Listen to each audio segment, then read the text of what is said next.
our clock is, the volume on the clock is 0 to go. There's that funky tune that plays, and the other gets 0 on it. So, neither did I. Until Seth told me, like, during the fall, during the soccer game, I think it was that Marion comeback where we won at the end of overtime. He's like, yeah, he's like, he thought we was playing.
wide to score Taylor's last 5, so give it to an open Abby Book for 3, and Taylor leads for the first time today.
Good evening and welcome here inside Odell Arena on the campus of Taylor University for tonight's Crossroads League Tournament Semifinal matchup between the 4th seed St. Francis Cougars and the number 1 seed Taylor University Trojans, who come in ranked 8th in the most recent Top 25 Coaches poll. This is the Marion General Hospital pregame show, and my name is Rick Johnston. The Trojans won their 18th game in a row on Tuesday, dispatching Spring Arbor with ease, 80-55 on Tuesday night. The Trojans were led in scoring by Kendall Bradbury's 28 points. She also pulled down 11 rebounds for her 50th career double-double. Also joining her in double-figure scoring was Becca Books, who poured in 26 points on 8 of 13 shooting. Becca was 6 of 9 from downtown to get her to 100 made three-point shots on the year. She is just 4 away from breaking the single-season mark here at Taylor. She also pulled down 5 boards in 33 minutes of action. Aubrey Wright had another strong defensive game, 3 points, 4 boards, 2 assists, and a steal. Lacey Garrett had 6 points and a career-high 10 assists in the win on Tuesday. The Trojans committed just 7 fouls on Tuesday night. They also turned it over just 7 times as well. The win was the Trojans' 800th in program history. They had their lead cut down to 10 back in the fourth quarter. They hit 4 threes in a row to push the lead back to 22, and Taylor would coast from there on out. It was not as easy for St. Francis on Tuesday. The 4 seed had to need overtime to defeat 5 seed Huntington on Tuesday evening by a final of 84-80. Kara Gurka hit a shot to tie the game and force overtime, and a shot at the end of regulation by Huntington was off the mark. Huntington was 11 of 11 from the line. They allowed Sarah Fryman of Huntington to pour in 30 points. That was most in the game on Tuesday in the losing effort by Huntington. A Gurka three-pointer, she had 24 points to lead St. Francis. She was 3 of 4 from beyond the arc in that win on Tuesday. Her last three-point shot gave St. Francis a 79-78 lead with 2:05 to go in OT. Savannah Buck made 4 straight free throws to give USF an 81-78 and then an 83-80 leads there in OT. And Tyan McKenzie, the freshman guard from Plainfield, went 1 of 2 from the line to seal the win for the St. Francis Cougars. The Gurkha hoop tied it at 14 to force OT, or 74, to force OT. Huntington three-pointer from the corner was short in the end of regulation. These two teams met twice this season. The Trojans won by 18 and won by 16 both times out to sweep St. Francis this year. But St. Francis has been good historically in the Crossroads League semifinals. This is their 21st appearance in the tournament semifinal round and their 25 total tournament appearances. And they're 16-4 overall in those previous 20 trips. But on the road, they are just 7-11 in the Crossroads League tournament. They're 47-13 overall in tournament play, but just 7-11 away from the Hutzel Athletic Center. We'll take a break here on the Marion General Hospital pregame show. When we come back, we will hear from the head coach of the Trojans, Jody Martinez. This is Taylor Women's Basketball and the Crossroads League Tournament Semifinals on the Trojan Sports Network. It's true. Many of us spend more time thinking about what's for dinner than thinking about retirement. But if you think your retirement needs deserve more attention, we agree, and we'd like to help. Your local Edward Jones financial advisors, Ryan Jones, Mark Sieglin, and Rob Sisson, can help you get started today. They are proud corporate partners of Taylor University Athletics. Edward Jones, making sense of investing.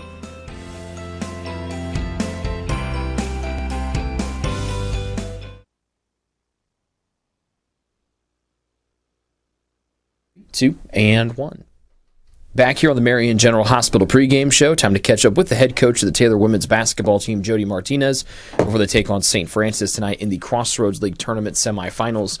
All chalk on both the men's and women's side in the Crossroads League tournaments. All top 4 seeds advance. You get number 4 seed St. Francis tonight. Let's go back to the win over Spring Arbor on Tuesday.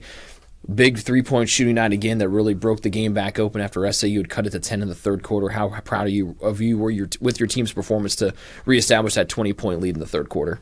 Well, I was really proud of them because as a coach, being a little concerned on Saturday's senior day, the emotional joy, the excitement of being the number 1 seed, and then only having one day to prepare for a tournament game, just the emotional tired maybe, or the focus could be not lackadaisical, but maybe not so much in tune. So that was the big question mark, was where are we going to be at mentally? And I just thought once we got going into the third quarter and just hit some shots, and we started relaxing more. And it's amazing when you hit a shot how well you how well you play defense. And we just went on that big, strong spurt that, got up. I don't know what our biggest lead was, maybe high 20s, 30, I can't remember. But just real proud of the girls just to battle through that mental challenge. Is that another, piece of evidence of the mental growth that this team has taken from last year to this year, of being able to put and compartmentalize everything that happened on Senior Day Saturday, and then refresh and not be complacent and just kind of accept, well, we know we're going to nationals, this game really doesn't matter, but to come out and play like their season really was on the line? Yeah, I think it's a lot of maturity, a lot of growth, a lot of experience. I mean, we play dominant upperclassmen, and that's what I usually do historically anyway, just because of the maturity level, just the mental, the IQ of the game. Even I'm coaching differently at this stage of the year than I was at the beginning of the year, like you're trying to teach them in November. And then, they're reading the cuts now. They know how to go back door. They know how to replace. They know the penetration, rotation. So it's just exciting to see them just do that on their own. And whereas early in the semester, it was like a chess game where Abby, you need to drop down, or, Aubrey, rotate over. And I'm not doing that anymore. So I would say that the journey of upperclassmen and just the experience has been huge. It was fun for me yesterday to sit in on practice and just kind of watch how loose the girls were. But then when it was time to get down to business and get ready for St. Francis, but also get into the heart of practice, they were able to flip that switch. Mm-hmm. How much fun is that for you to see them be able to come in, be loose, and have a lot of fun when it's time to have fun, but when it's time to work, they know it's time to work? Well, Rick, yeah, you were there. I think, and I said this Saturday in our team family function afterwards, that it's just been fun seeing this team match my intensity. So it's like a reflection, like, okay, coach is chill, we got the music blaring, he's being goofy, he's playing 11-man with us, great. And then all of a sudden now we got to turn the music off, now it's focus time, now it's prepare for game plan, and everyone's tuned in. And that's just a credit to the girls of buying in and just executing, just the relaxed moments to the intense moments. And it's just been an amazing ride this year. And we talked about this earlier too, Rick, that we don't talk about the streak. We talk about winning the day. Winning the day. So like we're in practice. I said, were we 1-0 after today? Yes, and that's how we keep it. That's how we kept getting better. Let's talk about tonight's opponent in St. Francis, a team that you beat comfortably 2 times this year, but the big difference, they had Kara Gurka in the game at St. Francis to wrap up the regular season showdown. She was not here when you beat St. Francis here in January. They had a tough one against Huntington. Huntington gave them all they could handle on Tuesday night. The game went to overtime. St. Francis won. Where have they gotten better since you saw them at the end of January? I think their outside shooting has gotten a lot better. Like you said, Gurka did not play here. I think we won maybe by 18, 20. It was in the 20s, or the spread was. But I don't know what the final result was. And I know, because I just got done watching film, the first half of it, I think we won by 16. That's when Gurka played there. But since then, Gurka's been shooting really well from the outside. Even Roll's been shooting well. Buck is tough. I mean, she's got deep range. So they got a lot of shooters. McBriar is a great shooter. And we really focus on her and Gurka a lot and try to rotate off the other kids. But they're going to be hungry because they got penalized in the last ranking for some reason.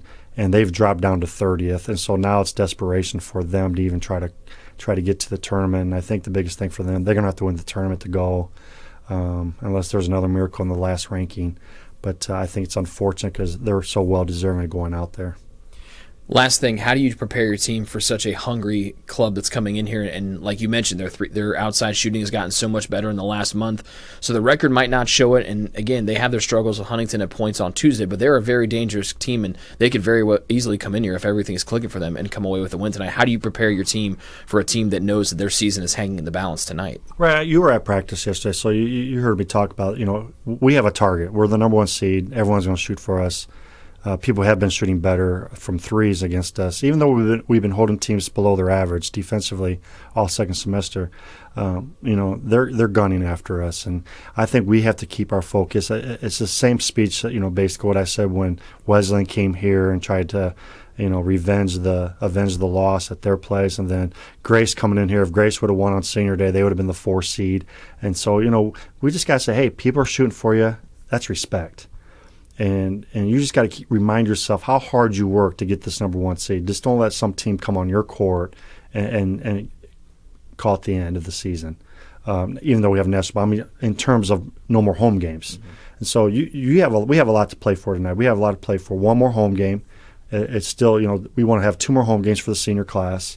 And then you take care of business, and you're going to get a better seat at nationals. If you lose tonight, then you're going to be hurting at nationals because we're going to drop. So there's our motivation is we can't allow anybody to come in here and just take it to us. Judy, thanks for the time, and good luck against St. Francis tonight. Oh, thanks, Rick. See you afterwards. Ivanhoe's has been serving Taylor students since 1965, when Ivan and Carol Slane purchased the restaurant. Located on Main Street, Ivanhoe's is less than a mile from the Taylor campus and is open 7 days a week. The menu features choices for lunch, dinner, as well as 100 different milkshakes and sundaes. Customers can find other dessert items as well. The staff is proud to support Taylor University and appreciates the support of Ivanhoe's through the years.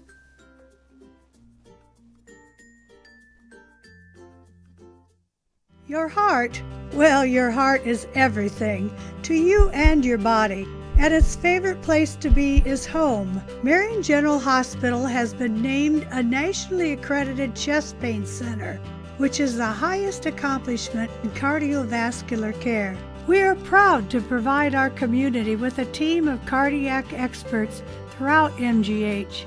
From our ambulance and emergency room to our cardiovascular departments in partnership with our experienced local cardiologists and interventional cardiologists from St. Vincent's Medical Group.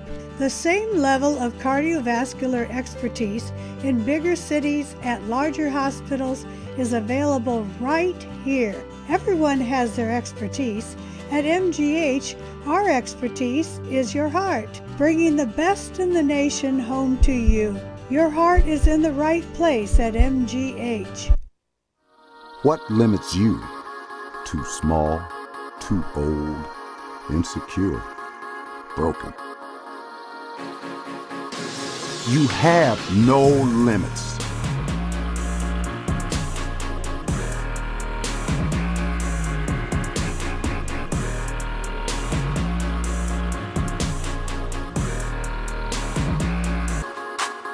Rethink your limits. Visitors from St. Francis. At forward, a frontline sophomore from Greenwood, Indiana, number 5, Cindy Crow. At forward, a 5'7" sophomore from Brooksville, Indiana, number 10, Lauren McBride. At guard, a 5'6" junior from Fort Wayne, Indiana, number 20, Savannah Putt. At forward, a 5'10" junior from Fishers, Indiana, number 21, Kara Gerga. And at center, a 6' sophomore from Fort Recovery, Ohio, number 31, Whitney Will. The Cougars are coached by Jason Rader. She's assisted by Tom Reed, Scott Russell, and Paige Frisch.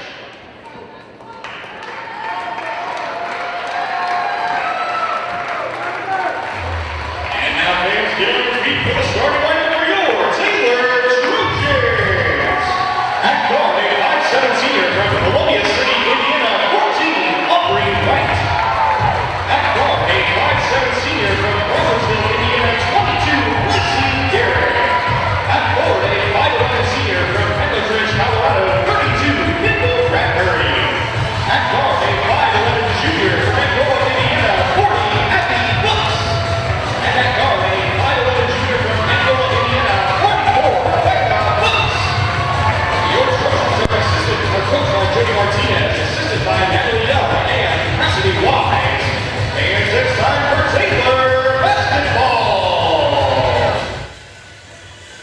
a trip and a ticket will be punched to Monday night's tournament championship game between the winner of our game tonight. Taylor already knows they're going to the national tournament. They come in as the 8th-ranked team in the country, and with a win in next Monday's Crossroads League Tournament Final, the Trojans would have an outside shot of being one of the 4 number 1 overall seeds at this year's national tournament. St. Francis is playing for their postseason lives. As you heard on our pregame conversation with head coach Jody Martinez, St. Francis was penalized for something that only the voters will know, as they were dropped from the top 25 ranking down to 30th. If you would extend the poll out that far, they're receiving votes. So more likely than not, they're going to need to win tonight and win Monday night if they want to go to Sioux City. The Trojans trying to win their 2nd Crossroads League tournament ever, but they need to win tonight to do it. Bradbury and Will jump, and our semifinal is underway. It's tapped to the near side of the circle. It's controlled by Aubrey Wright, and Taylor will start with the ball first. They go from left to right in white with purple numbers and gold letters. USF opens up in a little bit of a 3-2 zone, actually make it a 2-3 zone as Garrett will drive to the right block. Got to the baseline, floating to the corner, and B Books. High left side right. Here's Kendall Bradbury for a straight-on 3, and Kendall Bradbury's hot 3-point shooting continues. Now 14 of her last 25 from downtown, and that's going to make life difficult for the defense of St. Francis if Bradbury can keep shooting like that.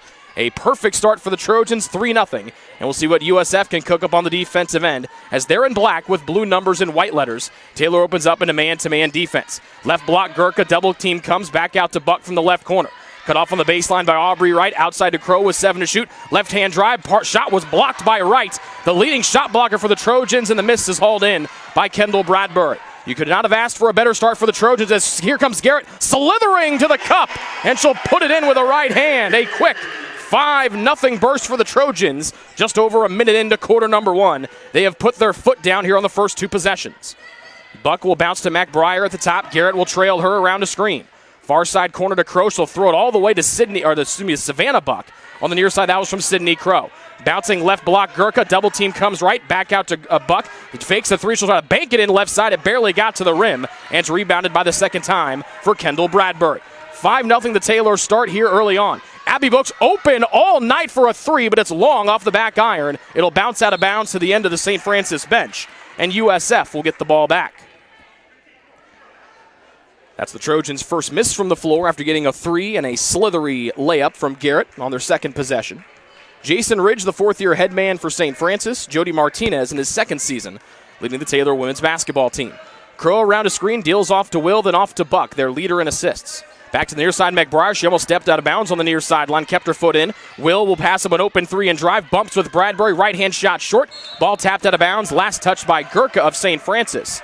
And USF starts 0 of 3 from the floor to start, and the Trojans will get it back, leading 5-0, almost 2 minutes into our opening quarter. St. Francis will apply full court press here like they did on Tuesday in their overtime win over Huntington.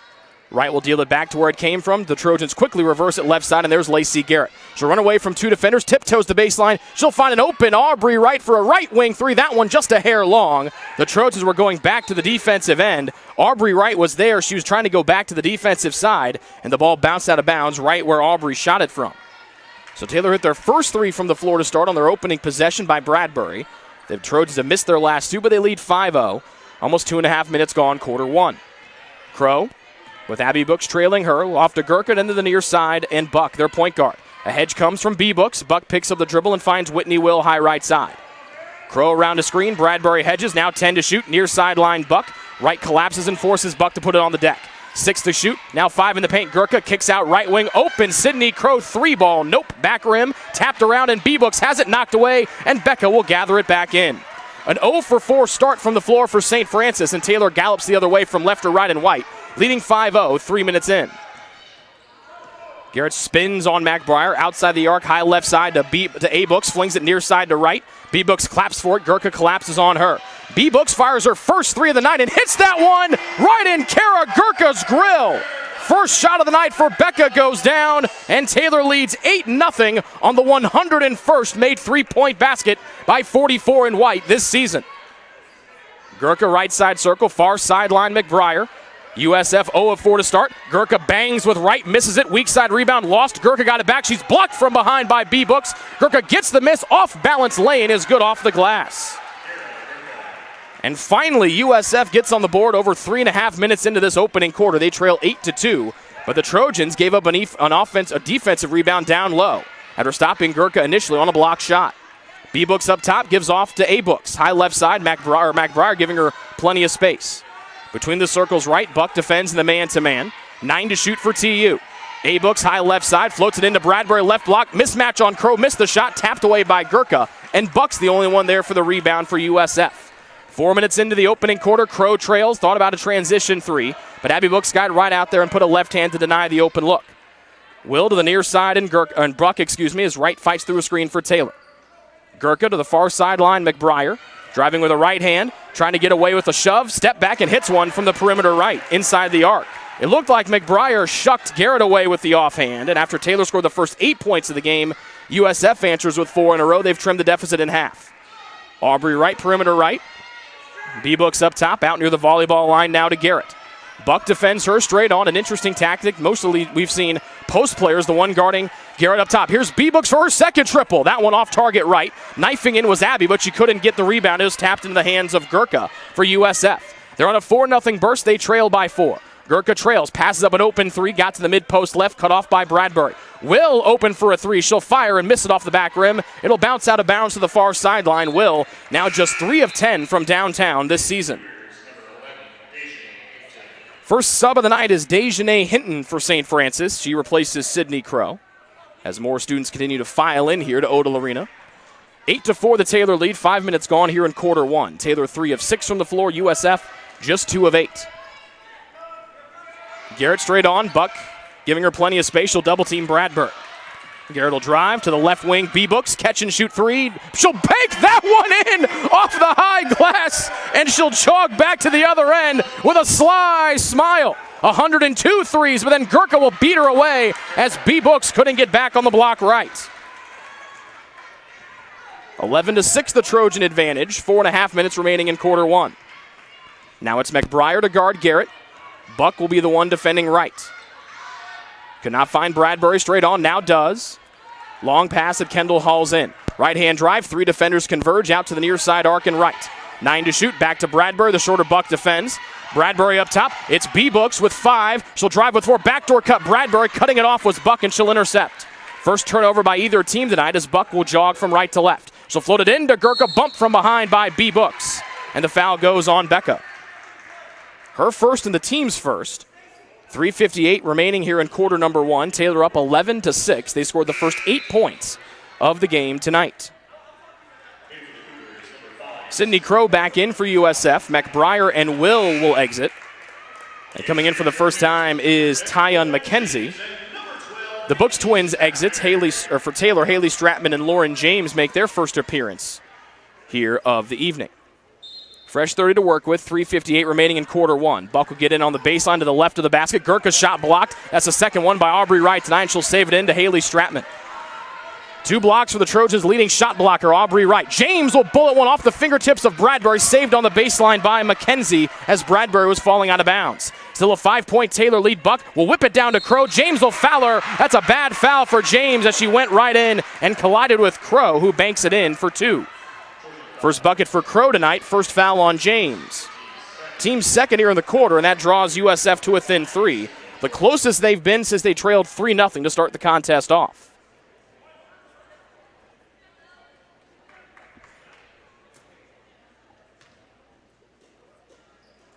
And the free throw missed long by Crow, a 69% free throw shooter.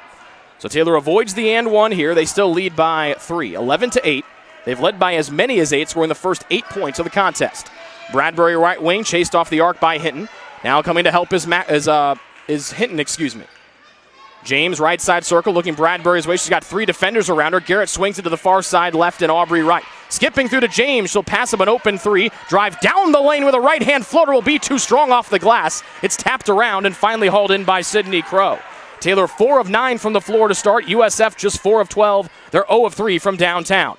Buck around a Gurkha screen. She'll send it to the far side of the floor, and McKenzie, who's seen her time improve over the last month for USF. Around a screen goes Hinton. McKenzie passes up a 3. Buck chased off the arc, who will sachet around it by Wright. 9 to shoot. USF with the ball down 3. To the corner, thinking about a three. McKenzie now 5, driving with the right hand, hitting. She's fouled from behind by James. There's no foul, and it's thrown wildly off the glass. Kendall Bradbury with the rebound. She telegraphed it. Buck couldn't intercept it, and Garrett will take it away. She'll get into the paint, jump stop, looking for help. She'll swing it left side to right. Trailing Bradbury, 3-ball. Nope. Front rim, Stratman with the rebound. She'll have it knocked out of her hand. She'll be tied up by Crow, and it will be a held ball and go back to USF. It was close. Bradbury almost got the bounce down low.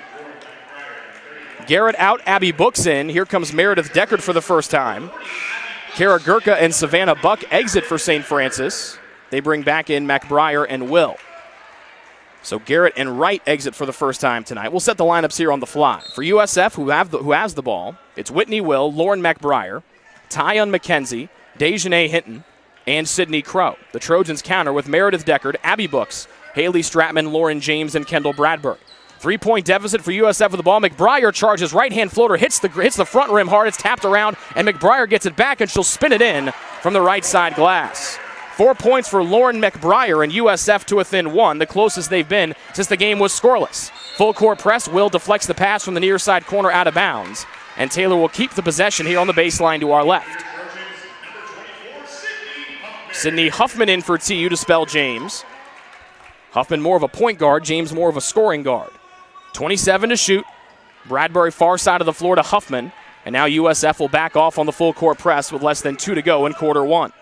Taylor with the ball up 11-10. They haven't scored in a long while. After that, they have not scored since that B-Books banking 3. Will reads the pass intended for Deckard, and she'll intercept. Third turnover for Taylor in the opening quarter. McBriar fakes the 3, steps to the right. She'll throw up a wild shot, and she got fouled on the arms by Abby Books. Taylor head coach Jody Martinez, who was right in front of it, disagrees vehemently. And that's the first one on Abby and the third one against Taylor here in the opening quarter. And 3 free throws coming here for Lauren McBriar, who's an excellent free throw shooter. First one hits the front rim and rolls in. 5 in the opening quarter for McBriar to lead everybody that's not named Becca Books. 11-11, this one to give USF their first lead. Nope, missed it off the back rim. So the best McBriar can do is to give the visiting St. Francis Cougars a 1-point advantage. And she'll bang it in off the back of the rim. 6 for her here in the opening quarter.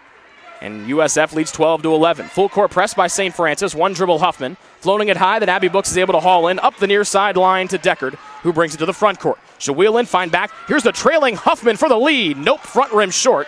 And Taylor has now missed 5 threes in a row.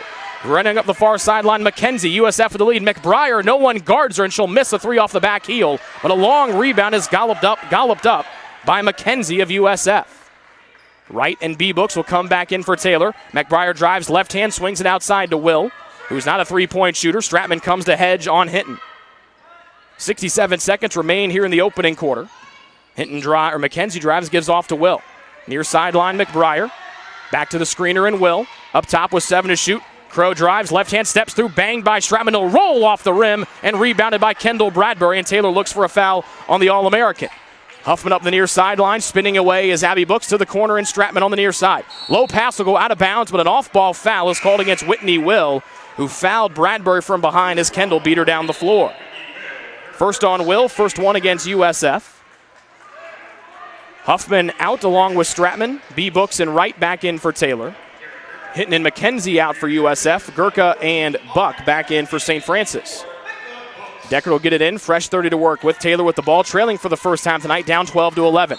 Wright drives, and they get Aubrey for an offensive foul for clearing space with that off arm. First foul on Aubrey, 4th foul against Taylor here in the opening quarter. They are the fewest fouling team in the Crossroads League. They have 4 here in the opening quarter. St. Francis, the second most foul-prone team in the league, they have just 1. About 9 seconds between game and shot clock. USF with the ball leading by 1, 12-11. They're on an 8-0 burst right now. B-Books will try to front the post, then she'll wrap Gurka from behind. And that's the second one against Becca Books, the Trojans' second leading scorer. And USF will be in the bonus for the final 28.2 seconds of quarter 1. Gurka, a good free throw shooter at 72%. She'll step up to the line for the first time tonight. Spins and fires and swishes it. 5 first quarter points for Kara Gurka. She and McBriar have combined for 11 of the 13 for USF here in the opening quarter. Will out, Tyon McKenzie back in. The only one to not score besides them, Sydney Crow, who has the only other 2 for USF. This to give USF their biggest lead of the night at 3. They have their biggest lead right now at 2. Gurka's free throw, nope. B-Books gets it, almost knocked away by Buck. And there's 25 seconds for Taylor to get to the front court. Down by 2, 13-11. Bradbury is open behind the D, but there are 2 defenders lurking in front of her. Shot clock turned off with 15 seconds left, and Taylor can hold for the final shot here of quarter number 1. They trail by 2. USF on a 9-0 run right now. Bradbury double-teamed left wing will bounce it to the left corner, and Abby Books with 3 to go in the quarter. Now 2, now 1. He's got to get it off. We'll just fling it near the rim, and that's a end of the quarter possession. Taylor led 11-7. USF closes quarter 1 on a 9-0 burst, and they lead 13-11 as we head to quarter 2 here on the Trojan Sports Network in the Crossroads League Tournament Semifinals. Greek's Pizzeria in Upland opened its doors in December of 2017. Over the years, there have been more than 140 Greeks opened across the country, with 24 Indiana locations. When it comes to pizza, Greeks offers customers the option to create their own pizza or to try one of Greek's specialized pizzas. Greeks uses fresh, homemade, hand-tossed dough, Greek's Italian sauce, select blended cheeses, gourmet toppings, and the same method of preparation since the first restaurant opened in 1969. The kitchen can also whip up a sandwich served on fresh French-style bread, or it can put that sandwich into a pizza shell wrap. Customers can also add breadsticks or French-style bread as a side item. Greeks also offers a selection of salads and assorted dressings as well. Greeks is located just off Main Street in Upland and is a proud supporter of Taylor University Athletics. Greek's Pizzeria. It's our taste.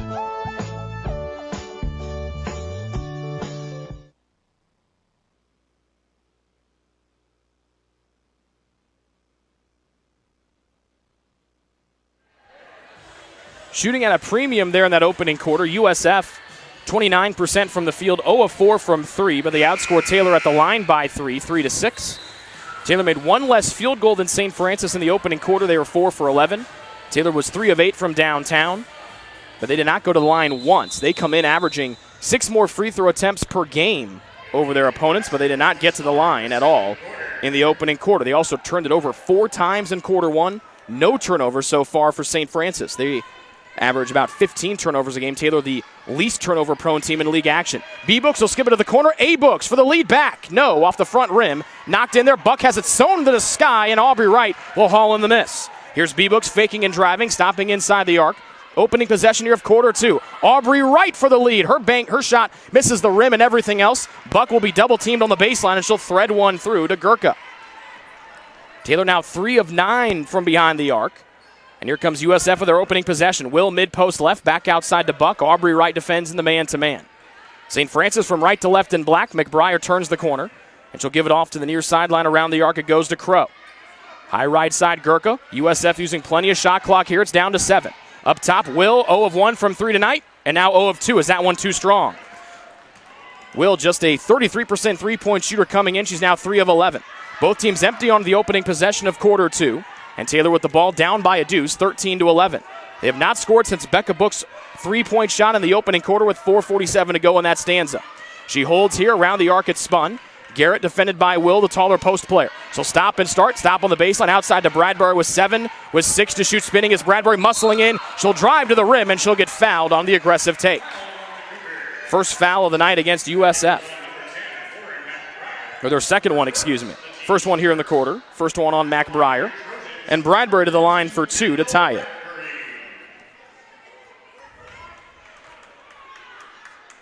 First one up, good. Kendall with 4. One more to tie our game at 13. And she got them both. 5 for Kendall, and our ball game tied at 13. Here, opening stages of quarter 2 of this Crossroads League Tournament Semifinal. Championship game Monday night, USF playing for their postseason lives. Taylor already in by getting the number 1 seed at the end of the regular season. Left block, Will. Bradbury gives her space. Will backs in. Almost shuffled her feet. That's what Jody Martinez, the Taylor head coach, was screaming for. Buck around to Will screen. Bradbury defends. Back to Will. Fumbling goes up around Bradbury for a banker. First bucket for Whitney Will. And USF back in front, 15-13. Taylor still looking for that first field goal since the B-Books 3, and then Wright will turn it over. Stolen by McBriar, 5th turnover by Taylor tonight. McBriar drives to Will, who got away from the defense, and Will scores back-to-back buckets. 4 for Whitney Will. She's on a personal 4-0 burst. And USF takes their largest lead of the night at 4. They're up 17-13, just over 2 minutes into our second quarter. McBriar now defends Garrett. Mostly we've seen the post players defend Lacey throughout the second half of the season. Crow will front Bradbury. Will comes to help from the backside. 9 to shoot. She'll skip up top to right. Fakes a pass to Abby Books. B Books outside with 7 to shoot. She drives right hand down the right side lane through contact. And that's a blocking foul. St. Francis looks for a travel on B Books. Instead, it's a foul on Sydney Crow. And that one's her first. They'll say the foul's on the shot. And so Becca will go to the line for 2. Becca, a good free throw shooter at 84%, and that one almost rattled out, but it stayed down.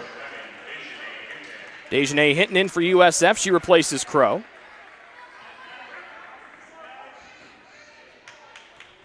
This to bring Taylor to within a deuce. And B-Books makes both. Taylor did not go to the line once in the opening quarter. They've gone 4 times here in quarter 2 so far, and that accounts for all of their scoring so far in quarter 2.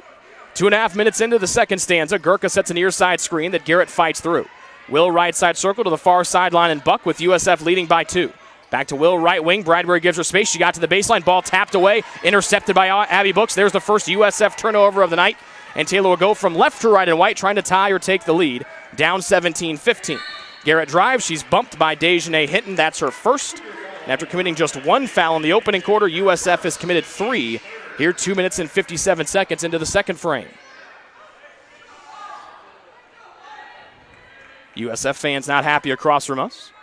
B-Books will deal it in to the volleyball line and Lacey Garrett as Hinton will defend her in the man-to-man.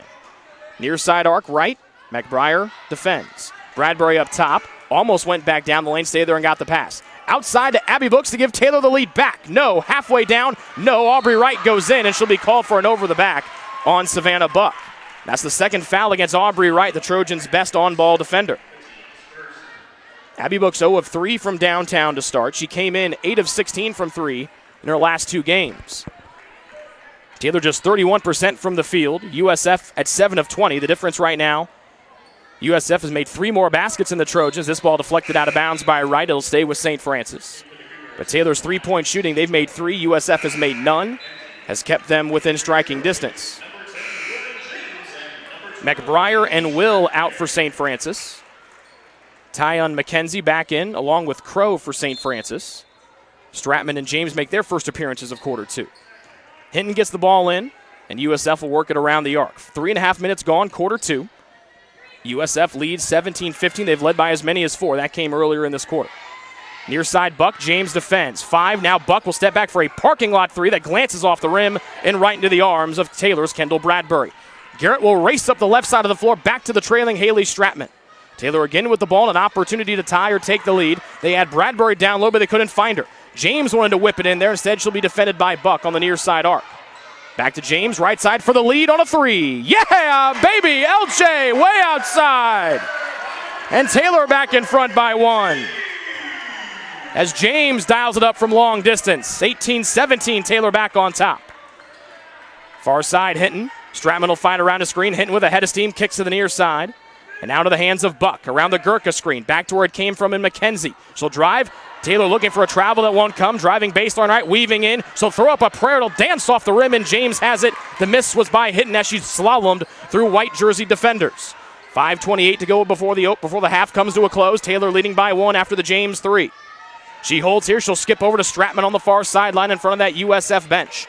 Back to James. Abby Books. Denied a 3 by Buck, and then Abby will put on the deck. Draws 2 defenders, trying to find elbow. She pivots. She'll step through for a right-hand floater. That was too strong. She'll tap it back to Bradbury, who puts it in. Kendall was 7, and Taylor on a 5-0 burst. They lead by 3, 20-17, after falling behind by 4. Less than 5 to go here in quarter 2. USF from right to left in black.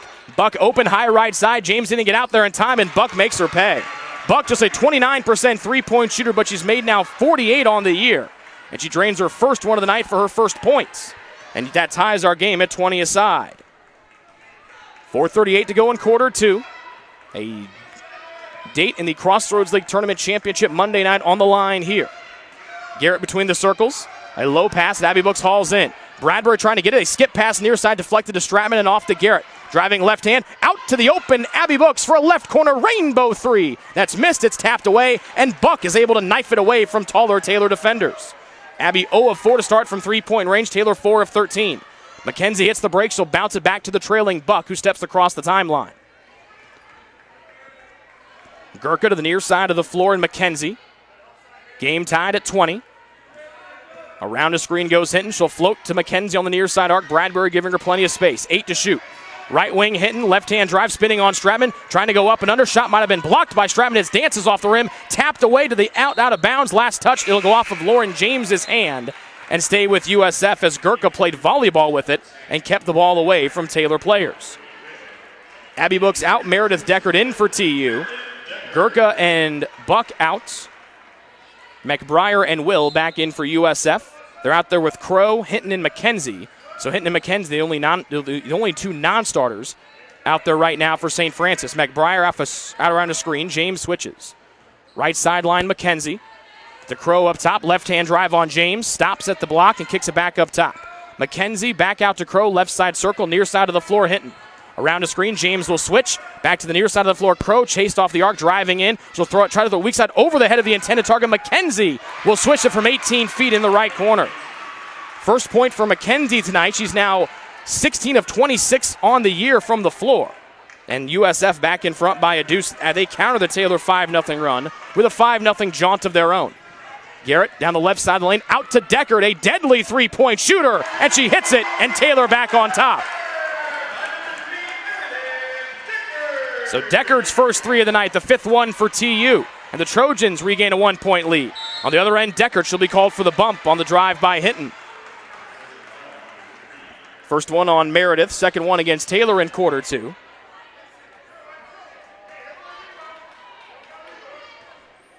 Just the second one against the Trojans, 2:50 to go in our second stanza. And McKenzie will deal it into the left of the basket, also to our left. So fired up top near the volleyball line, Will has it. And then off to Hinton, who will run the point here for USF momentarily. McBriar near side. Garrett fights through a screen. McBriar goes in. Taylor looks for a push-off. McBriar drives and puts it in with a right hand. That's the second or third time we've seen McBriar move that arm in the air and clear away a Taylor defender. USF regains a 1-point advantage at 24-23. 2.5 minutes left to go before halftime. Then James will bullet in to Bradbury, who muscles in and lays it home and gets the foul. Kendall had her defender posted inside and pinned down inside the restricted area, and all they could do, the only thing Sydney Crow could do was foul Bradbury, and then she just flexed on him and banked it home with a right hand.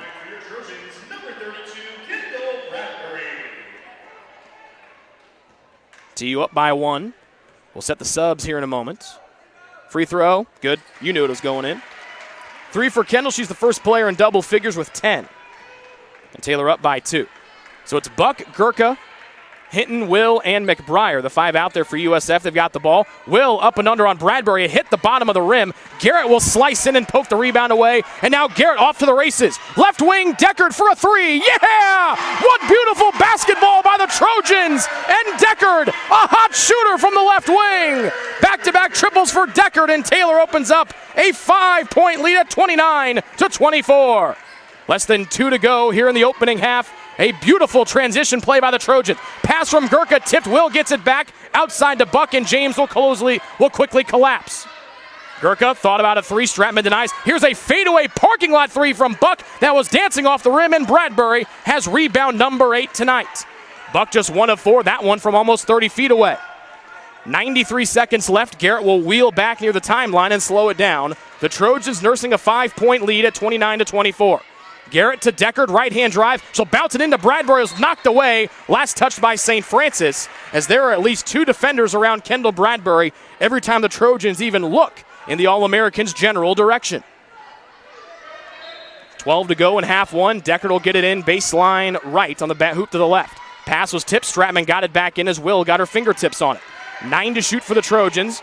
Here's Garrett up top, driving, spinning, falling away, lost the ball. So throw it outside to Bradbury with 3 seconds to shoot. It hits off the rim, and it'll be Lacey Garrett's in the left side corner. Garrett with Buck right there in her pocket will bounce away to James. And under a minute to go here in the opening half, Taylor will reset, 18 seconds to shoot. James will step into a straight-on three, and she hits it as McBriar gave her way too much room. The men's basketball team to our left likes that three from James, and Taylor opens up a game-high tying 8-point advantage with 41 seconds left. Gurkha's low pass, Will gathers out to Hinton for a three. No, back rim, Bradbury rebound, yes! 4 seconds between game and shot clock.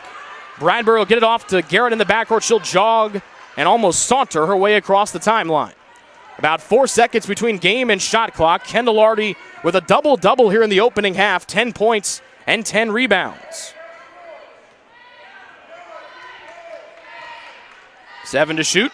Deckard closed down upon now between the circles to Garrett. Stratman near side and went off of Haley's hands with 4 seconds to shoot. And now USF can hold for the final shot.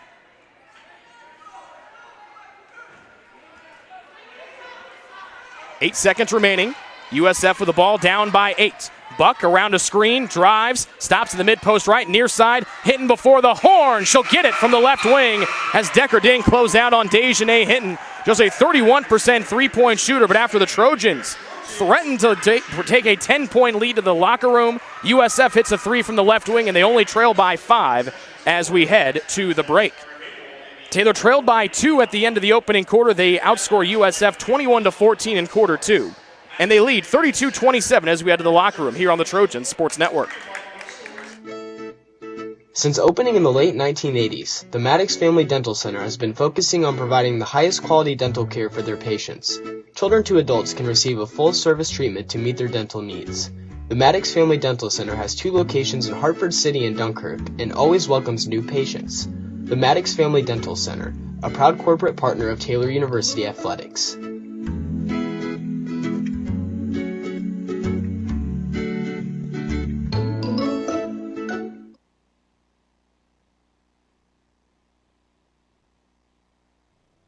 The Taylor University campus store, with their innovative textbook butler delivery service and name brand Taylor apparel and gifts, supports the Trojans year-round.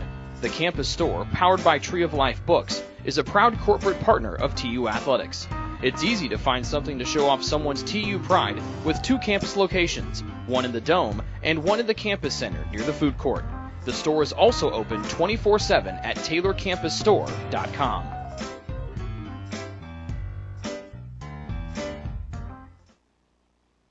The decision you're making is about so much more than where you'll spend the next 4 years.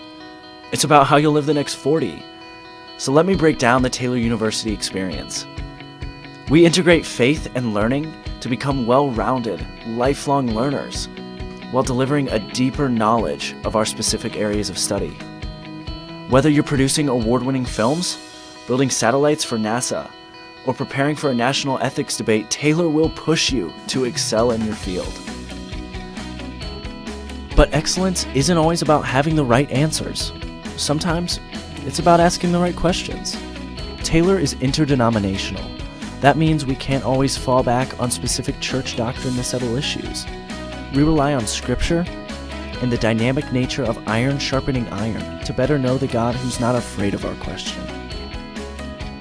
Much of this happens in the small town of Upland, Indiana, the place where Taylor does life together. But don't let this small town fool you.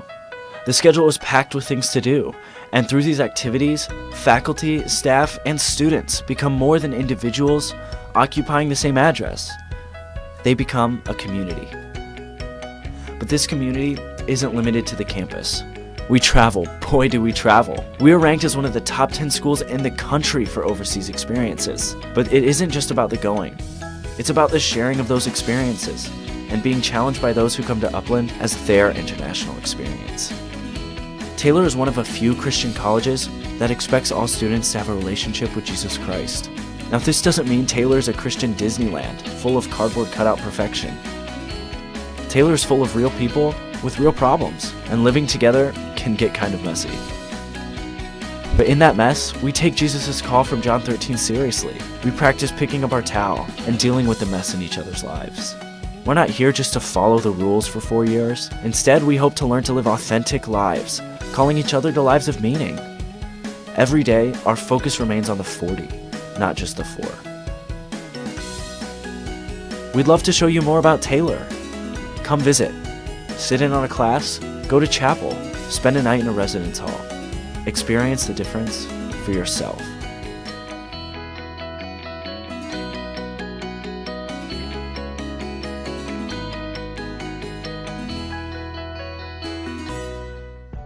Greek's Pizzeria in Upland opened its doors in December of 2017. Over the years, there have been more than 140 Greeks opened across the country, with 24 Indiana locations. When it comes to pizza, Greeks offers customers the option to create their own pizza or to try one of Greek's specialized pizzas.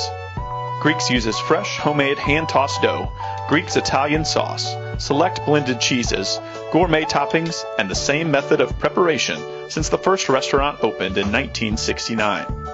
The kitchen can also whip up a sandwich served on fresh French-style bread, or it can put that sandwich into a pizza shell wrap. Customers can also add breadsticks or French-style bread as a side item. Greeks also offers a selection of salads and assorted dressings as well. Greeks is located just off Main Street in Upland and is a proud supporter of Taylor University Athletics. Greek's Pizzeria. It's our taste.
Welcome back here inside. We're back here inside Odell Arena. This is the BSN Sports Halftime Report, and at the break, Taylor leads 32-27 over 4th seed St. Francis here in this Crossroads League Tournament Semifinal. Taylor trailed by 2 at the end of that opening quarter. Taylor led 11-4 and 8-0 in quarter number 1. USF closed quarter 1 as Taylor went scoreless for the final 4:47 of the opening frame, and USF closed on the 9-0 burst to lead by 2 at the break, but the Trojans outscored USF 21-14, and if it wasn't for that hit and 3 at the end of the opening half, it would have been 21-11, but Taylor outscores USF by 7 at the end throughout the second quarter, and they leave by 5 here.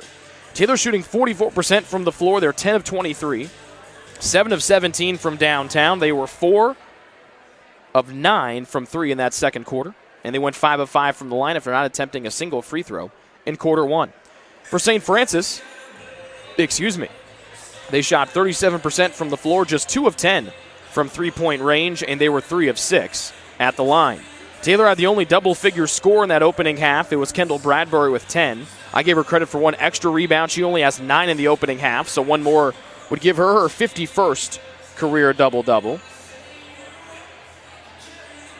Other scores for the Trojans, Becca Books with 8 on 2 3-point baskets. She was 2 of 3.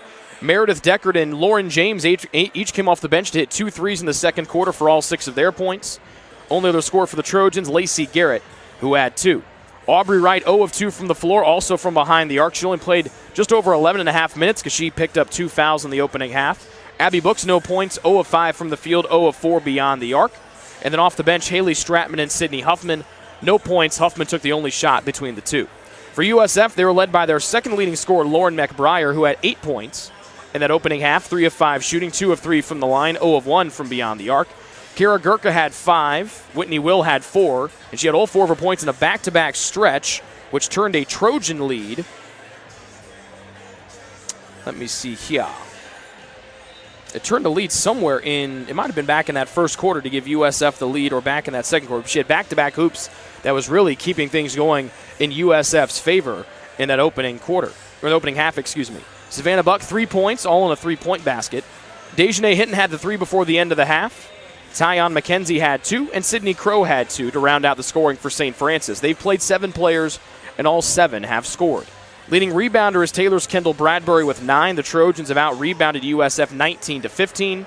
They've been out-rebounded on the offensive glass 5-3, but the Trojans have the advantage in the second chance points 5-4. Assists, Taylor 6, Lacey Garrett with 4 on their 10 field goals. USF with 7 on their 11 baskets. They're led by their leading assist woman in Savannah Buck, who's got 4. Turnovers, just 1 for St. Francis. That came in the second quarter. Taylor turned it over 6 times, including 4 in the opening stanza. USF, the only team to score off the turnover. They outscored Taylor 5-0 on miscues. No blocks for St. Francis. Taylor with 3, Aubrey Wright with a pair. 1 steal for the Trojans in the opening half. It was Abby Books's. St. Francis stole 4 passes, 4 balls, and no one with more than 4. The big story, though, right now, the turnover margin. Taylor, the fewest turnover prone team in the Crossroads League coming in. They averaged just 13 turnovers a game. USF has turned over just once. They are the second most turnover prone team in the Crossroads League at 15 a ball game. A big 3 there by Hinton to end the half draws USF to within 5. Both teams back on the floor to get ready for quarter number 3 of this Crossroads League Tournament semifinal matchup. The winner will advance to Monday's championship game against either Marion or Indiana Wesleyan. This has been the BSN Sports Halftime Report. At the break, it's Taylor 32 and USF 27 on the Trojan Sports Network. It's true. Many of us spend more time thinking about what's for dinner than thinking about retirement. But if you think your retirement needs deserve more attention, we agree, and we'd like to help. Your local Edward Jones financial advisors, Ryan Jones, Mark Sieglin, and Rob Sisson, can help you get started today. They are proud corporate partners of Taylor University Athletics. Edward Jones, making sense of investing.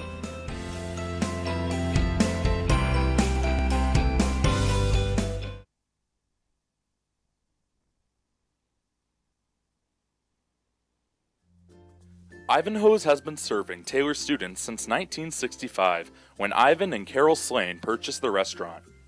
Located on Main Street, Ivanhoe's is less than a mile from the Taylor campus and is open 7 days a week.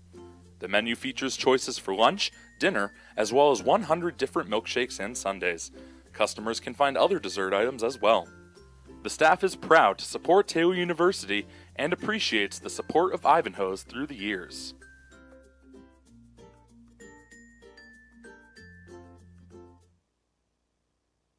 Your heart, well, your heart is everything to you and your body, and its favorite place to be is home. Marion General Hospital has been named a nationally accredited chest pain center, which is the highest accomplishment in cardiovascular care.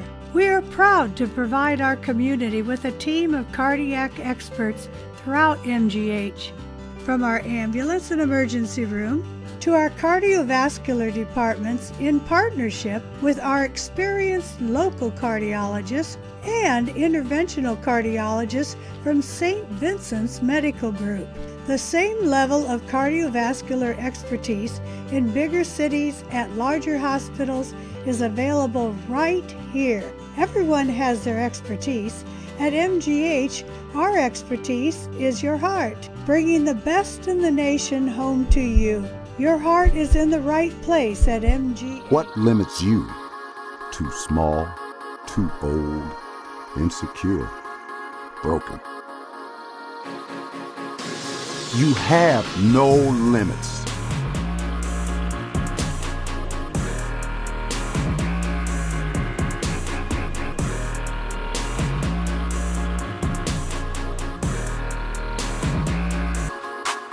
Rethink your limits.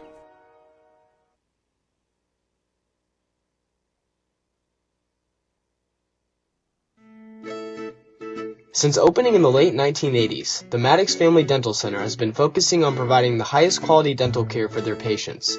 Children to adults can receive a full-service treatment to meet their dental needs. The Maddox Family Dental Center has 2 locations in Hartford City and Dunkirk and always welcomes new patients.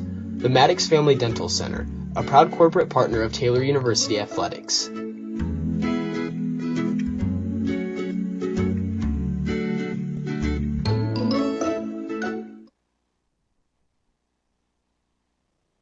The Taylor University campus store, with their innovative textbook butler delivery service and name brand Taylor apparel and gifts, supports the Trojans year-round.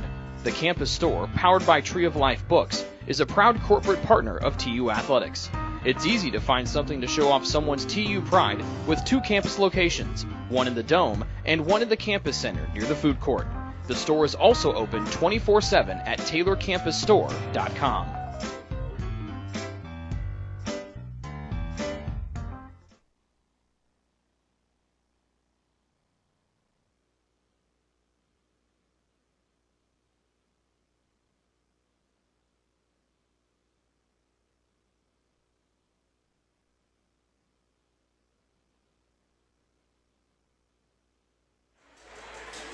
So here we go. We'll see what coaching updates and changes and scenario changes each of the head coaches have made. The Taylor Trojans will bring out their starting 5 to start quarter 3. That's Aubrey Wright, Lacey Garrett, Kendall Bradbury, Abby Books, and Becca Books. USF counters with their starting 5, Sydney Crow, Lauren McBriar, Savannah Buck, Kara Gurka, and Whitney Will. Both teams held below their season average in the first half. Taylor held 8 points below their season average in the first half. USF held 5 points below their season average in half one. USF with the ball first. They go from left to right in black. They've got the baby blue numbers or letters on the front with white numbers. Crow near side arc. B-Books fights around a screen. Crow got down, kicks out to Bucks. Got 1 3-9, and now she's got 2. 1 of 4 from downtown in the opening half. She makes her first one here. Buck with 6 points. And a 6-0 run dating back to that 3 to end the opening half for USF. They've drawn to within 2, down 32-30. Taylor's first possession here of quarter 3. Garrett floats it in. Bradbury somehow gathered it in on the fingertips and put it home for a deuce. Somehow, Kendall Bradbury must have stickum on those fingertips. Kids are too young, Google it after the game. A minute in, both teams come up with points on their opening possession. Taylor pushed the lead back up to 4 after it was down to 2. Buck, who hit the 3 on this opening possession, give and go with Will, stops left block. She had the opening lane. She'll swing around to Crow for an open right corner 3, and she'll switch that one. Crow, her first 3 of the night after missing her only try back in the opening half. And USF, who was just 2 of 10 from three-point distance in half one, they're 2 of 2 to start, and they trailed by 1 here early on in quarter 3. Garrett will shimmy down the paint, jump stop, throws one off the glass. It banked off hard, and Whitney Will has the miss for USF. They've got an opportunity, the Cougars do here on this possession, to regain the lead. Crow inside the arc, right side, up top to Will. Not a three-point shooter, deals off to McBriar, who is. Screen and roll with Will, who lost it. She watched herself throw it off of her shoes and watched it bounce aimlessly out of bounds across from us. Just the second turnover by St. Francis here tonight. The Trojans have turned it over 6 times. And Taylor gets the ball back with USF applying full court press. Right far sideline, jump stop. USF wants a travel against Aubrey Wright. And there is no travel. The polo shirt across from us untucked by Taylor head coach Jody Martinez. That's usually meant good things for Taylor in the past. Abby Books, an open left side high 3. Rainbows too hard off the back rim. An off-ball foul is going to keep it here as Bradbury was sent spilling down to the floor. Aubrey Wright was sent down to the floor. Second on Whitney Will, first against St. Francis here in the half and the quarter. And Abby Books cannot find the bottom of the cup tonight. The Trojans' third leading scorer, 0 of 6 from the floor and 0 of 5 from downtown. Taylor with the ball after the off-ball foul. They lead by 1. Abby Books will give off to Bradbury right side. Fakes, almost got Will in the air. She holds right wing. Free throw line pass Garrett outside the near side arc. Aubrey Wright. Jump stop in traffic. Outside to B-Books. Gurka defends with 12 to shoot. B-Books will bounce, left elbow Bradbury. She'll turn and fire and swish. Home, a jump shot. So Kendall's got all 4 of Taylor's points here in the third quarter so far. Taylor goes back in front by a possession, 36-33, 2.5 into quarter 3. Crow around a Gurka screen. B-Books will fight on through. The ball spun to the near side corner. Buck around the Will screen, stops at the elbow, wanted to give it back to Will. Now does on the block left. Will bangs with Bradbury cut off. She'll swing it up top to Buck with 7 to shoot.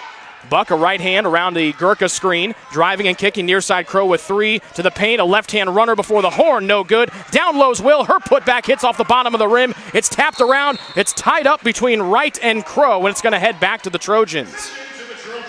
Another time, Taylor had an opportunity to get USF a one and done on the offensive end. And again, we see USF able to knife in and get a rebound away. This time it does not lead to points for the visitors out of Fort Wayne. And so Taylor will jog from right to left in white. Leading by 3, 36-33. They've led by as many as 8. That was twice back in the first quarter and second quarter. Buck follows Garrett with every step. Lacey puts that shoulder down, got to the left elbow. Pivoting, looking for help. She'll send it outside to right, near side corner to Abby Books. Almost fumbled it out of bounds, able to get it back. 8 to shoot for TU, now 7 and now 6. Garrett drives, slices it through, off to Bradbury, driving is Abby Books. She'll shimmy on through, and the foul comes, and shots will be coming for Abby Books as Buck will be called for the block. First on Buck, second one against St. Francis. Buck's heels were dangerously close to that restricted area. And it looks like that's what the call was. She was pretty straight up and down, but might have leaned a little bit to her right or left. Abby Books looking for her first points, and she'll have to come on the second free throw as she misses the first one long. First trip to the line for Abby tonight. That's also the first free throw miss by a Trojan this evening. The second one is perfect, and Abby gets her first point of the night. 4-point Taylor advantage, 37-33. They've been outscored 6-5, the Trojans have here in quarter 3. 3.5 minutes in. McBriar off a screen, right wing 3, short. Bradbury knifes in and gets it away from Will. There's the double-double for Kendall Bradbury. Far sideline, Aubrey Wright. Jump stops and looks for help as USF slides back into the man-to-man defense. They're clad in black, Taylor in white. Wright's pass deflected, still bounces to the hands of A-Books on the near sideline. Far sideline now, Aubrey Wright, right in front of her head coach, Jody Martinez, looking for help. Between the circles now, Abby Books. USF putting B-Books on an island, skipping to the corner. Aubrey Wright, a rainbow 3, tries off the back rim, tapped by Books. That's Abby Books, and Aubrey Wright gets the rebound, and Taylor will reset. Just the 5th offensive rebound for Taylor tonight. They look for potentially their 6th and 7th or 6th, 7th, and 8th points on second chance opportunities. Bradbury open straight on 3, on the way, off target right, and short. Kendall made her first 3 of the night. She's missed her last 3. Crow out. First sub comes in for either side here in quarter 3. It'll be Dejanay Hinton for St. Francis. 4-point Taylor lead, 37-33. The Trojans coming averaging 77 points tonight. USF at just below 70. But a slow scoring affair here as we are almost halfway home in quarter 3. Buck left side high, bullets one left block. Will waits for Bradbury to get set, then sends it up top to Gurka. Right hand drive, out to the corner. Hinton hit a 3 to end the first half. This one will barely get to the rim. And a good box out down low by Gurka lets Will get it for USF. McBriar tries to shake away from Garrett of Taylor. The ball slapped away and stolen on the far sideline by Abby Books. She'll jump stop and wait for white jerseyed reinforcements. Wright had her head down. She couldn't find the flashing Becca Books for a 3 try on the near side. And now Taylor will set into the half court.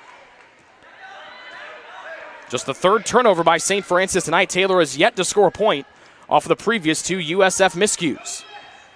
Shot clock down to 10 with Wright holding in the far side corner. Taylor attacking the basket to our left. Aubrey free throw line. B-Books fakes a pass to her left with 4. Here's Bradbury just before the shot clock expires. It'll die off the right side, but Aubrey Wright will shuck Whitney Will away and get another offensive rebound. Great offensive rebounds in the last couple possessions for the Trojans. B-Books far sideline, fakes a 3, steps to her left, had an opening, but Will closes out and doesn't let her get it away. Bradbury had tapped away by Buck, steps in, Bradbury's shot will be missed, but she'll be fouled down low as she got sandwiched between 2 different St. Francis players on the block. That's McBriar's 2nd, the 3rd against St. Francis in the quarter. USF head coach Jason Ridge not happy across from us. He thought the defender went straight into the air. The problem was the defender was inside the restricted area. 2 shots for the All-American Kendall Bradbury. Good on the first. Garrett out, James in for the first time here in quarter 3. And Taylor takes a 2-possession lead at 5, excuse me. And Kendall knocks down both.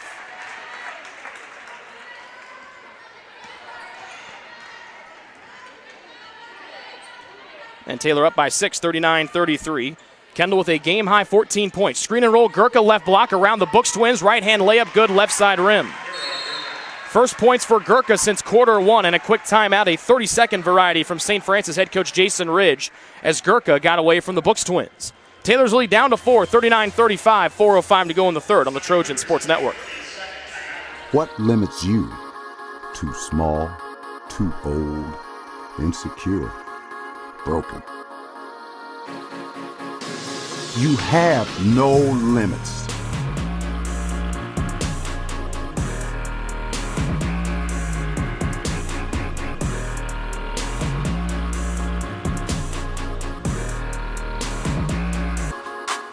Rethink your limits.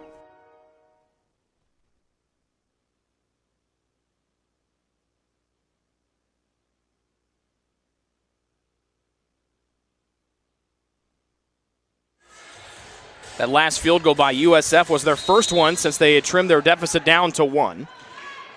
No change to either 5 as USF. Actually, there is one change to the USF 5, but Taylor breaks the full court press. Tyon McKenzie back in for St. Francis. She replaces McBriar. So it's McKenzie, Crow, Buck, Hinton, and Gurka as they now kind of go to a mush 3-2 zone with Hinton all the way outside the top of the key. James collides with Hinton, and that's a blocking foul on McKenzie, excuse me. First on McKenzie, the 4th one against USF, and now one more will put Taylor in the bonus. And they're the second best free throw shooting team in the country. James will get on the baseline near side. Quick into Bradbury. Catch and shoot. Jump shot is short. And at the rebound is Kara Gurka's of USF. That is Gurka's 4th rebound tonight. 4-point deficit for USF as they gallop the other way in black. They attack the hoop to our right with 3:30 to go in quarter 3. Right side circle Crow. Near sideline to McKenzie. Then they reverse it left side. Buck with Aubrey Wright there on the catch.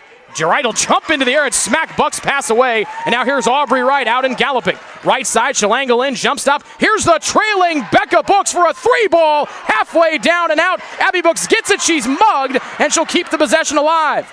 James will skip it. B Books around the arc to right. And now she had Abby Books on the block, but couldn't get it to her, now does. Baseline right, Abby from 10 feet. No, still has yet to hit a field goal tonight. That would have been a big bucket for TU. If that 3 would have gone down, it would have been a 42-35 Taylor lead and would have tied Becca Books for the most threes in a single season by a Taylor women's basketball player. Hitting up top, James guards. Taylor screams for a travel that won't come. Gurka looked to shuffle his feet up top, and another travel that Taylor will scream about that will not come. Crow left wing, step back 3 over Bradbury. Got it as she rolls it in. Crow, a 39% three-point shooter. She makes her second one in as many tries, and she's got 6 here in this third quarter. And USF again back to within 1, 39-38 with subs coming in. Here's a floater down low. Bradbury off balance and give it to her as she was slithering to the cup. She angled back in and banks it home and will go to the line for a chance at the and one. 5th one on USF in the quarter. 2nd one on Buck. Jason Ridge, the USF head coach, unpleased across from us. Savannah Buck, unpleased as well. As Lacey Garrett re-enters, replacing Aubrey Wright. Kendall Bradbury with 8 here in the quarter. And now 9. She's got 19 in the game, and Taylor goes back in front by 4. 42-38, 2:10 to go in quarter 3 of this tournament semifinal. McBriar back in for USF as well. Gurka gets a breather as Will spells her. Hitting near side. McKenzie won't shoot the 3. Far sideline McBriar. Garrett right there on the catch. Will right side circle. Near side to McKenzie with 9 to shoot. B-Books backing up McKenzie. Got away with the travel. She'll find Will down low. Then Abby Books comes in and rejects that shot out of nowhere. Will looked to be open on the weak side, and then Abby Books had other ideas. 4 to shoot as USF will get it in. McKenzie with B-Books pogoing. McBriar with 3. Step back heave. No, it was blocked by Garrett and hauled in by B-Books. McBriar now 0 of 3 from downtown tonight. Bradbury thought about a transition three. James will fire a three ball and hit it from the high right side. James with 9 off the Trojan bench.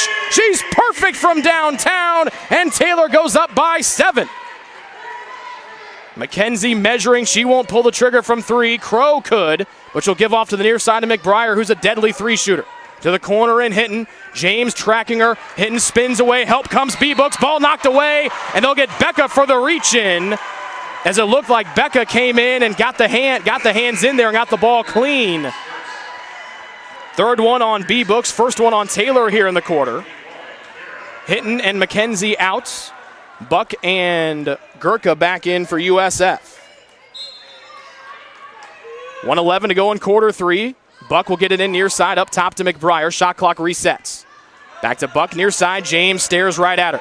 Around the screen, back to Will, the screener. 10-foot right wing jump shot, no. Back rim, and James has the miss. 2 of 8 is Will from the floor. B-Books galloping near side. She'll hit the brakes and look for help. Bradbury slipped down low. She gets back up. Our guy on the other end needs to get off his phone and get on that mop to go mop up the sweat to our left. Someone text that man and tell him to go mop up the sweat underneath the hoop immediately when play stops. Garrett near the timeline, far sideline, B-Books. 9 to shoot with Taylor up by 7. Down low, Bradbury. She snuck away from Buck and lays it in with a right hand. 11 third quarter points for Kendall Bradbury. She's got a game-high 21, and Taylor leads by their biggest margin tonight of 9 with less than a minute to go. About 2 seconds between game and shot clock. Game clock to 20, shot clock now to 7. Buck standing on the right edge of the center jump circle, just dribbling time away. James stares at her. They'll give off to McBriar, far sideline with Garrett defending. Around a Gurka screen now to Buck with 6. Far side Gurka heaves a right wing 3 that's long, goes straight into the air, hits the floor, and James will get it. She'll float it over to Abby Books with 2. A layup before the horn is good, and the Trojans will take a double-figure lead to the 4th. They lead 49-38, 10 minutes away from a Crossroads League championship berth. It's true. Many of us spend more time thinking about what's for dinner than thinking about retirement. But if you think your retirement needs deserve more attention, we agree, and we'd like to help. Your local Edward Jones financial advisors, Ryan Jones, Mark Sieglin, and Rob Sisson, can help you get started today. They are proud corporate partners of Taylor University Athletics. Edward Jones, making sense of investing.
The chewing you're hearing is a throat lozenge, cherry flavor, if anyone's wondering.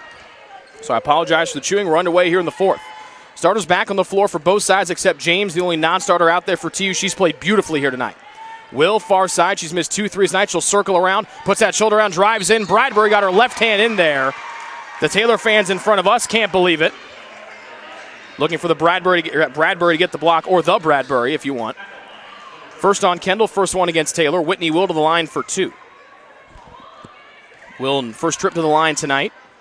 First one for the righty, skips off the rim. Will, normally a good free throw shooter at 72%, was 79% as a freshman a year ago. We're 14 seconds in, as Will gets it to go. 5 for her, first points of the second half, and the Taylor lead down to 10. 49-39. Taylor closed that first half on a 7-0 burst, highlighted by James 3 and the James pass to the outletting Abby Books for a layup just before the horn. First possession, fourth quarter for Taylor. Crow guarding Bradbury. She puts on the deck, one-hand whip near side B. Books. She'll blow around McBriar, step through Gurkha, and bank it in. That was pretty from B. Books. 10 for Becca. She's the second Trojan in double figures, and Taylor goes back in front by double digits. They lead by a game-high 12. Will caught, and she travels in the paint as Bradbury too strong for Will. Fifth turnover for USF. Aubrey Wright back to this fourth quarter. She replaces James. We'll get a nice ovation. And we get to see Jamie Netzley, the pit bull, and a pair of high tops coming in for Taylor to spell Garrett. So it's Wright, Netzley, Abby and Becca Books, and Bradbury. Hinton, Buck, Gurkha, Crow, McBriar, the five that counter for USF. A minute into quarter four. Taylor up 51-39. Trojans trying to win their 19th game in a row and advance to the Crossroads League Championship tournament game for the second year in a row. That would be Monday night here. Abby Books up top has only made one field goal tonight. She'll go off high right side, Aubrey Wright. Here's Bradbury abusing Buck down low, and Bradbury makes her pay. 23 for Bradbury. Nice entry pass, and Bradbury just too strong for the smaller Buck. Taylor adding to that game-high lead, up 53-39, 90 seconds in. Gurkha screen and roll around Bradbury. A prayer that somehow goes in as Gurkha banged in with Bradbury and laid it home with a right hand on a floater. Wright will jog forward, near sideline Bradbury as Taylor breaks the press. 12-point Taylor lead, 8:20 to go here into the fourth quarter. Hitting guards right out near the volleyball line. Passing near sideline, Abby Books directing traffic with her right. Gurkha just sits down there in the paint, away from her defender, and Netzley. Here she has it. Netzley will thread it on through, bounces wisely to right with 4, with 3. You got to get a shot off with 2. She'll throw it up near the rim. It'll hit the bottom of the net, and that'll be a shot clock violation against Taylor. The Trojans, too much dribbling there, and then when they finally realized how much time was left, they couldn't get a good look at the hoop to our left. So Buck will jog it up. Wright shuffling her feet to defend in the man-to-man. Buck picks it up off to Gurkha. Left sideline, McBriar. Netzley defends. McBriar turns the corner. Right-hand floater will catch the back of the rim and go. And she's able to get it away just before Netzley tried to poke it home. Or poke it free, excuse me. First second half points for the second leading scorer for USF, Lauren McBriar. She's got 10. And USF, again, to within 10. Down 53-43, 7:30 to go in the fourth. Taylor from right to left in white. USF defends in black. Abby Books, left-hand drive, and a hand check against Sydney Crow. That's her third. First one against USF here in this fourth.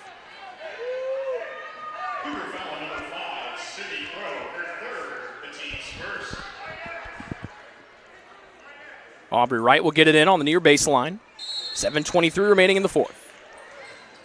Aubrey looks, she'll float it up top near the volleyball line, and Becca Books. She holds over her head and passes near side with 2 hands to Aubrey Wright. Right side Bradbury screen, Crow switches, left corner Netzley fakes a pass. She'll bounce one far sideline to Abby Books, who drives up top to the open right, who passes up a 3. And now Netzley will pop out to help. 15 to shoot, Bradbury over Buck. A banker won't go from 3. The ball's tapped around and finally finds the arms of Sydney Crow for USF. Bradbury just 1 of 6 from downtown. Just past 3 minutes gone here in the fourth. Crow drives down the lane, steps through, throws it up, misses it. And it looks like they will say that's a shooting foul. I thought they got her on the floor before she let it go. And that's the fourth one on Becca Books, the Trojans' second leading scorer, who's had a masterful season at 17 points per game. And Taylor head coach Jody Martinez unhappy with the foul call against B. Books, and he'll get an explanation. I think he wants to know why it's a shooting foul for Crow, not on the floor. Crow will step to the line. She's 0 of 1 tonight. And now 1 of 2. 9 for Crow, 7 here in the second half. B-Books exits with 6:54 to go. Stratman comes in for her, and Lacey Garrett comes in to get Netzley.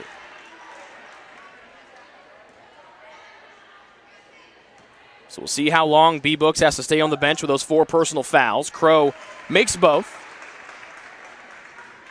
And Crow's got 10 points, again 8 here in the second half. Pressure in the backcourt, USF. Abby Books to the far side of the floor, Bradbury. She'll flip it up to right across the timeline. And it looks like Kendall Bradbury has been cut somewhere. That's why play was stopped. So the athletic training staff quickly to work. Looks like some blood on the back of that 32 jersey of the white uniform. And on the back of the shorts as well. Taylor shooting 44% from the field, USF at 39%. The difference right now, the Trojans have made 3 more threes than St. Francis. They've outscored them by 9 behind the arc. They've also made 3 more free throws than USF has, 9-6, and 1 more basket. The troubling thing, Taylor has turned it over 6 times. The good news for the Trojans, though, they have yet to turn it over here in this second half. St. Francis, who had just 1 first-half turnover, has turned it over 4 times here. Points in the paint about even, 20-18. The big difference, though, as well, is the bench scoring for Taylor. The Trojan reserves have outscored the USF reserves 15-5. And now Savannah Buck, who might be the one who bled on Bradbury, now has to have her right arm bandaged. All the Trojan bench points have come from 2 players, Lauren James and Meredith Deckard. James with 9, Deckard with 6, all on 5 3-point baskets. Stratman will get it in from the far side hash mark. Into Garrett with 6:43 to go in the fourth. Taylor leading 53-45. Skip pass, far sideline, Stratman down to Garrett, bouncing up top to right. Looking Bradbury's way with Buck guarding her on a mismatch. Garrett fakes right, goes left, and a hand check foul on McBriar. That's her 3rd. Second one on St. Francis. And Taylor will get it in baseline left. Or going to be on the far baseline, excuse me. Leading by 8. They've led by as many as 12 tonight. Right, will float it out near the volleyball line. Garrett goes to catch it. Full shot clock to work with as Taylor shoots on the basket to our left. Garrett bumping with Hinton. Off to Stratman, then back to Garrett. Near side of the floor, A-Books. Wanted to go down low to Bradbury. Crow cuts her off. Abby picks up the bounce and now finds Wright. Still plenty of time to work. Wright drives, 3 to finish. She'll slip it down to Bradbury, who can't get the roll. But Aubrey Wright slipped it through. And again, my man to the left with the mop has not come and mopped up the sweat. Somebody within the sound of my voice has that man's cell phone number, and they need to text that man to come and mop up the perspiration on the restricted area. Somebody text that man. Second one on Hinton. Bradbury, 2 free throws. Front one skips off. First miss from the line tonight for the All-American. Hinton out with those 2 personals. Whitney Will back in for USF. 8-point Taylor lead. Bradbury trying to make it 9. Got it. 3 in the quarter for Kendall. She's got 24 in the game. And Taylor up by 9, 54-45. Buck was open for a moment, then Wright hopped down and got in her face. Pass deflected. Will saves it on the baseline. Back outside to Buck and up top to Gurka with Abby Books guarding her. Crow around a screen. Little miscommunication there by the Trojans. Buck caught it clean, drives in, right hand up top to Will, who hauls it on the fingertips. McBriar with 5, with 4, offensive foul, and finally the Trojans will get one on McBriar, who has been using that off arm to clear against Lacey Garrett the entire night. Taylor has screamed for it, and they finally get the whistle in their favor. And now the 4th one against the USF second leading scorer, Lauren McBriar, and she'll go to the bench with 5:43 to go in regulation. So both second leading scorers for the teams, Becca Books for Taylor and Lauren McBriar for USF, have picked up their 4th fouls here in this 4th quarter. Garrett runs away from the full court press, wheels back to the near side, and now Taylor will set up in the half court. 5:30 to go in quarter 4. The Trojans up by 9 in a low-scoring affair, 54-45. Garrett, near side arc and Aubrey Wright. Up top to Abby Books, defended by McKenzie. Now 9 to shoot. A little pocket pass to Bradbury. Fakes, drives on Will, slips it through, blocked as it hits the near side of the rim, and Will's there for the miss. Will's 5th board of the night for USF. Nobody guards McKenzie. She'll pass up an open 3. Here's Buck that nobody for Taylor finds, and she will hit it from the high left side. 3rd made 3 of the night for Savannah Buck. She made 1 in the 3rd. She makes 1 here in the 4th. She's got 9. It's 3 of 6 from beyond the arc. Nobody found Buck. The Trojans went over that in practice yesterday. And the Buck 3 makes it a USF 6-point deficit at 54-48. Taylor will take a full timeout, their first timeout of the night. 4:55 to go in regulation here in this Crossroads League Tournament Semifinal. Ivanhoe's has been serving Taylor students since 1965, when Ivan and Carol Slane purchased the restaurant. Located on Main Street, Ivanhoe's is less than a mile from the Taylor campus and is open 7 days a week. The menu features choices for lunch, dinner, as well as 100 different milkshakes and sundaes. Customers can find other dessert items as well. The staff is proud to support Taylor University and appreciates the support of Ivanhoe's through the years.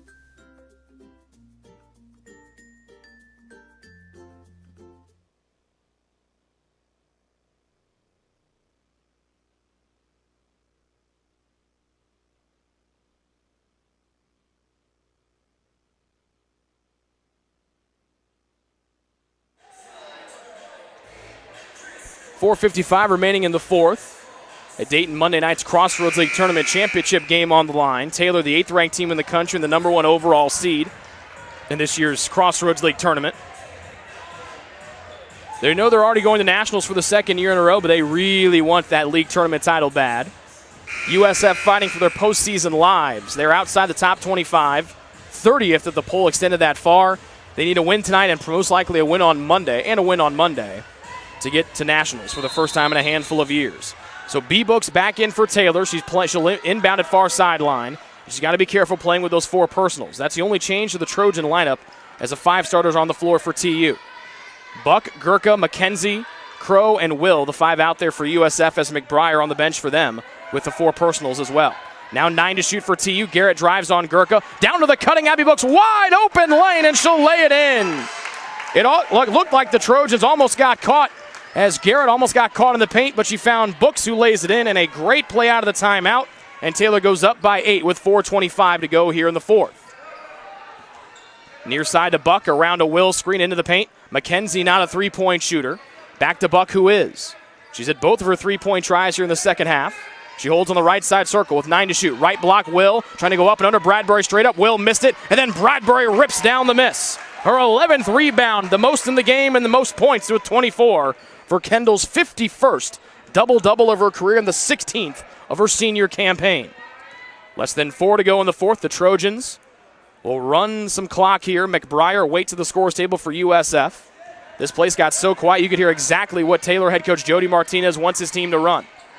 Crow sags off of Garrett. Triple team. Tap out. Bradbury right. 3 ball. That's long. And they'll get Abby Books for the over-the-back call as she pleads that Whitney complains that Will had her on the forearm. Second on Abby, third against Taylor here in the fourth. McBriar back in for USF, so she gets about a 2-minute break. About the same for Becca Books. Both those players playing with 4 personals. 3:33 remaining in the fourth. Gurka holds up top. USF with the rock down by 8. Crow left side high, down to Gurka. Ball knocked away by Books. That's Abby Books. Gurka will keep her heels away from the baseline left. And now USF resets. Buck backs out with the right hand near the volleyball line. Right side circle, picks up the dribble. Far pass, Gurka leans down to get it. Right hand dribble, Taylor screams for a double dribble that won't come. They want an offensive foul as Gurka cleared away with that arm, it looked like, and she spun and hit a little floater in the paint. 5 in the quarter for Gurka. She's got 11 in the game, and the Taylor lead back down to 6. 56-50, less than 3 to go here in the fourth. Garrett will slip through 2 defenders, down low to right, and she'll dribble away from trouble. She had a defender on her back. The crowd wanted her to shoot the close shot, but Wright will back it out, and Taylor will burn some more clock. Skips through Abby Books to Bradbury near sideline. Now 9 to shoot. Garrett swings, right sideline right. Drives around McBriar. Ball knocked out of her hands with 5. Garrett drives with 4, with 3 just before the clock, and Garrett spun it in from the left block. Oh, Lacey Garrett with a big hoop. 4 for her, and Taylor goes back in front by 8, 58-50. With 2:24 to go in the fourth. A timely bucket there by the senior Garrett. McBriar with Garrett trailing off a screen. McBriar wanted a 3 to the near side. Buck, she'll rainbow a 3 in and switch it from the near sideline.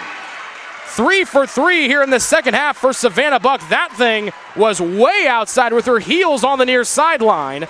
It'll take a 30-second USF timeout, and it draws the Cougars to within 5, down 58-53 with 2:11 remaining in the fourth. Since opening in the late 1980s, the Maddox Family Dental Center has been focusing on providing the highest quality dental care for their patients. Children to adults can receive a full-service treatment to meet their dental needs. The Maddox Family Dental Center has 2 locations in Hartford City and Dunkirk and always welcomes new patients. The Maddox Family Dental Center, a proud corporate partner of Taylor University Athletics.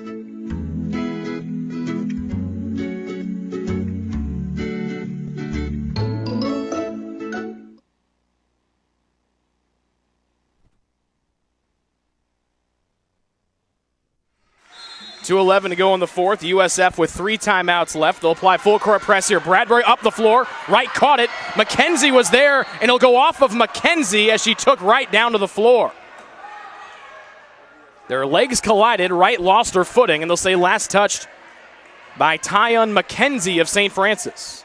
It's now Taylor will get it in on the far sideline in front of their own bench at the end. B-Books will deal it in. 2:08 remaining in regulation. Taylor with the ball, leading by 5 after the Savannah Buck 3. Still plenty of time on the shot clock as Crow will wait for Garrett a couple steps inside the top of the key. Right looking Bradbury's way, can't get it to her, wrapping around to Garrett. Fumbles it away, then gets it back. Right sideline to right. Jump stop and Garrett with 12. B-Books near sideline. A-Books with 9, with 8. She'll skip it far corner to right with 5, with 4. Aubrey almost lost the handle, gets it back. Leans in, was fouled with 2 seconds on the shot clock. And St. Francis bails Taylor out as they're going to need a prayer from Wright with the shot clock dwindling. And now Wright will step to the line for 2. 4th on Sydney Crow, and that's the 5th one against St. Francis. Taylor's in the penalty for the final minute 42 of regulation and in overtime, if we go there. 2 big free throws from Aubrey. She'll calmly make the first one for her first point tonight. McBriar and Gurka back in. McKenzie and Hinton exit for USF. 6-point Taylor lead, 59-53. Next 2 free throws for Aubrey, 76% on the year. Back rim, bouncing twice, no. And Buck has the miss for USF. A 6-point Taylor lead. Buck's been hot here in the second half, making all 3 of her 3-point tries. 94 seconds left of this Crossroads League Tournament semifinal. Crow to make it a 1-possession game, and she does with a straight-on 3. Crow 3 of 3 now, making her last 3 tries. And she's got 13 points. B-Books will get it in the backcourt. Clock stop of the minute 17. The Trojans lead at 3, 59-56. And now Garrett will jog to the front court. And now wheel it back. A big possession here. USF head coach Jason Ridge wants St. Francis to play this one out. 15 to shoot, a minute 2 remaining in regulation as Odell Arena gets to the loudest it's been tonight. Taylor with the ball in a 3-point lead at 59-56, 7 to shoot, now 6 to shoot. Now 5 and now 4. Near side Abby Books with 3, with 2, lets it off, shot blocked by Will, goes out of bounds. And they'll say a shot clock violation. And now USF will get the ball back. Down by 3 with 47 4/10 of a second left, and USF head coach Jason Ridge will take a timeout and advance the ball to the front court. Bad possession there for the Trojans, again using a lot of clock there. A full timeout for St. Francis. They've got a 30 and a full left. Taylor has 3 30s and a full. 3-point Taylor lead, USF with the ball, 47 4/10 of a second left in this Crossroads League Tournament semifinal game. It's true. Many of us spend more time thinking about what's for dinner than thinking about retirement. But if you think your retirement needs deserve more attention, we agree, and we'd like to help. Your local Edward Jones financial advisors, Ryan Jones, Mark Sieglin, and Rob Sisson, can help you get started today. They are proud corporate partners of Taylor University Athletics. Edward Jones, making sense of investing.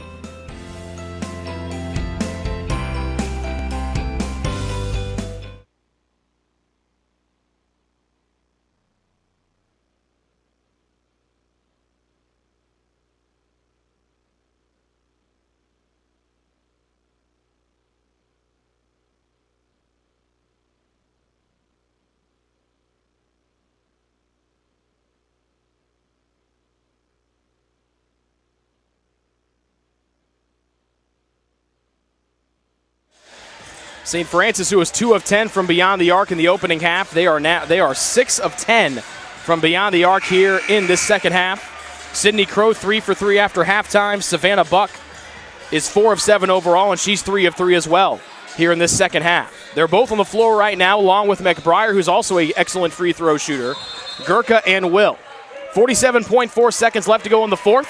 McBriar holds far sideline. USF with the ball, attacking the basket to our right, down 3. Crow, who made a 3-point game last time, almost lost the dribble away, still fumbling far sideline. She'll be tied up, the ball loose, and they're going to get Abby Books for the reach-in foul. That's the 3rd one on Abby, and the 4th one against Taylor here in the quarter. So it'll just be the ball here for USF. As a fan down below us wants a 1-and-1, but those are the old rules, and we aren't even into the 1-and-1 point anyway. 35 3/10 of a second left to go in regulation. Shot clock resets to 30 here for USF, so you assume they'll use as much clock here as possible. Down 3, 59-56 in this Crossroads League Tournament semifinal. McBriar, left corner, picks up the dribble, looks Gurka's way. She's fronted by Abby Books. Out to the volleyball line, and Buck. Aubrey right defends. Will comes for a right side screen. Buck takes, Bradbury helps, then slides back in to defend Will. A low bouncer to Will. Free throw line, and they get Bradbury for the touch foul. Kendall's second, 5th one against Taylor here in the quarter. And so the best Whitney Will can do here is make it a USF 1-point deficit with 20 and 2/10 of a second left to go in the fourth. That's a smart play there for Bradbury. Will, 1 of 2 tonight from the line. Her first of the 2-shot trip. Good. 6 for Will. 2 subs come in for St. Francis, Hinton and McKenzie, replacing Crow and McBriar. So this to make it a 1-point game with 20 and 2/10 of a second left. Will made the first. She's made 2 free throws in a row. Now she's made 3 in a row. 7 for Will. It's a 1-point Taylor lead. They'll call a timeout and advance the ball to the front court with 20 and 2/10 of a second left, leading by 1, 59-58. Here in this Crossroads League Tournament Semifinal. Full timeout, Trojans. Your heart, well, your heart is everything to you and your body. And its favorite place to be is home. Marion General Hospital has been named a nationally accredited chest pain center, which is the highest accomplishment in cardiovascular care. We are proud to provide our community with a team of cardiac experts throughout MGH. From our ambulance and emergency room to our cardiovascular departments in partnership with our experienced local cardiologists and interventional cardiologists from St. Vincent's Medical Group. The same level of cardiovascular expertise in bigger cities at larger hospitals is available right here. Everyone has their expertise. At MGH, our expertise is your heart, bringing the best in the nation home to you. Your heart is in the right place at it.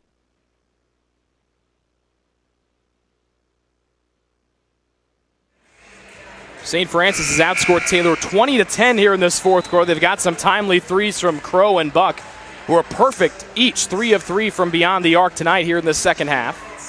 One change to the Trojan 5. Lauren James back in for free throw shooting to spell Garrett. She's out there with Wright and Abby and Becca Books. The twins just shared a lap with each other and Kendall Bradbury.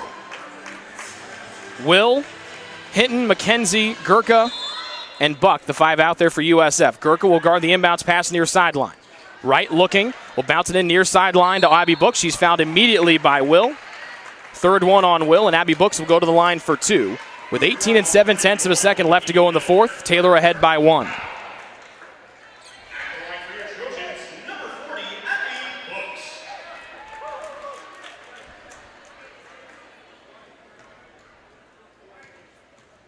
First one from Abby. Up. Good. Whew, big one there. 6 for Abby. Taylor up by 2. This is an even bigger one. She's had a bad night shooting the ball from the floor, but a good night shooting the free throws. 3 of 4 is Abby Books from the line. 2 clutch ones there. And Taylor leads by 3. Full timeout USF. That's their last timeout. They've got a 30 left. Taylor has all 3 30-second timeouts left. Lauren McBriar back in for USF.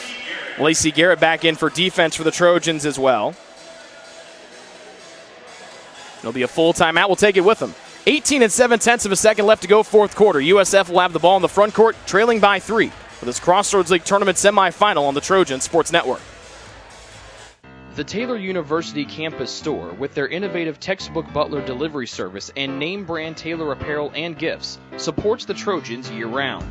The campus store, powered by Tree of Life Books, is a proud corporate partner of TU Athletics. It's easy to find something to show off someone's TU pride with 2 campus locations, one in the Dome and one in the campus center near the food court. The store is also open 24/7 at TaylorCampusStore.com.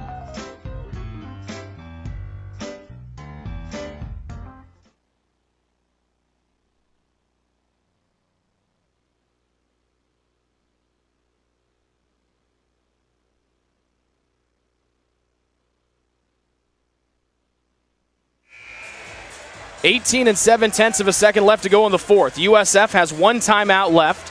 They've advanced the ball to the front court. Savannah Buck will get it in near sideline.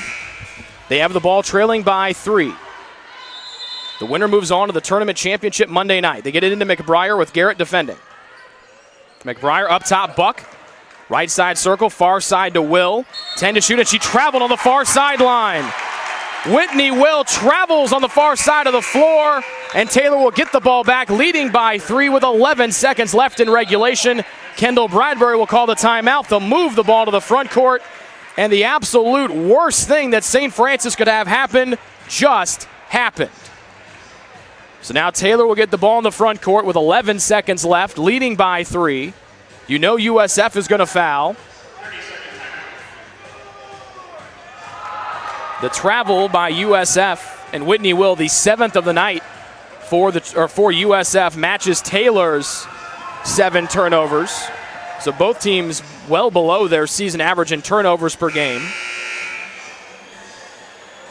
Taylor below their made threes by 3. Excuse me. But Will caught in that left corner and then just moved those feet before she put the ball on the deck. James, Books, Wright, and Bradbury, the Taylor 5. Buck, Will, Hinton, McKenzie, and Gurka, the 5 for USF. Gurka almost didn't guard the inbounds pass near side by Wright, and now she does. Taylor with the ball after the Will travel, leading by 3. Wright will get it in near sideline. Look for the lob to the rim. Will float it back in. Bradbury got away from Buck, who wraps her up in a big old hug. Third one on Buck, and that'll put the All-American to the line for 2. Taylor assistant coach Natalie Young hopped up trying to say it was an intentional foul on Buck. She and Bradbury exchanged pleasantries, I should say, saying no harm done there. No one down there in white on either side of the lane. 2 for Bradbury to put Taylor up by 2 possessions with 9 9/10 left in regulation. First one from Kendall. Perfect. Taylor up by 4. 25 for the All-American and the front runner for Crossroads League Player of the Year. Just to put Taylor up 5. Front rim, got the bounce, and she'll get it to go. 5 in the quarter for Kendall Bradbury. Timeout on the floor. Taylor leading by 5, 63-58. They're 9 9/10 of a second from a second straight championship game appearance. 30-second timeout USF. That's their last timeout.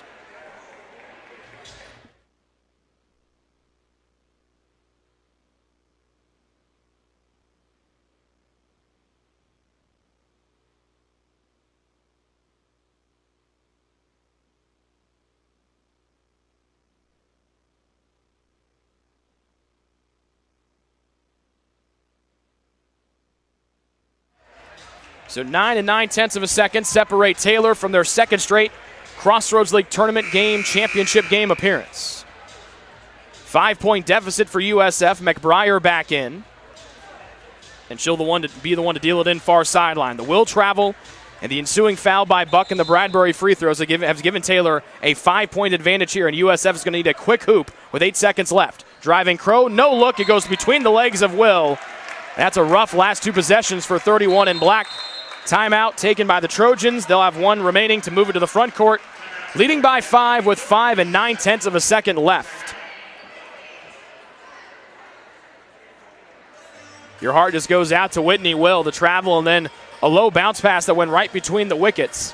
On the last 2 possessions with USF with an opportunity down 3. And the way they've been shooting the 3 ball here in the second half, you had to assume they're going to, even if they didn't get a good look at it, the way they're shooting, they're going to have at least a chance for it to go down.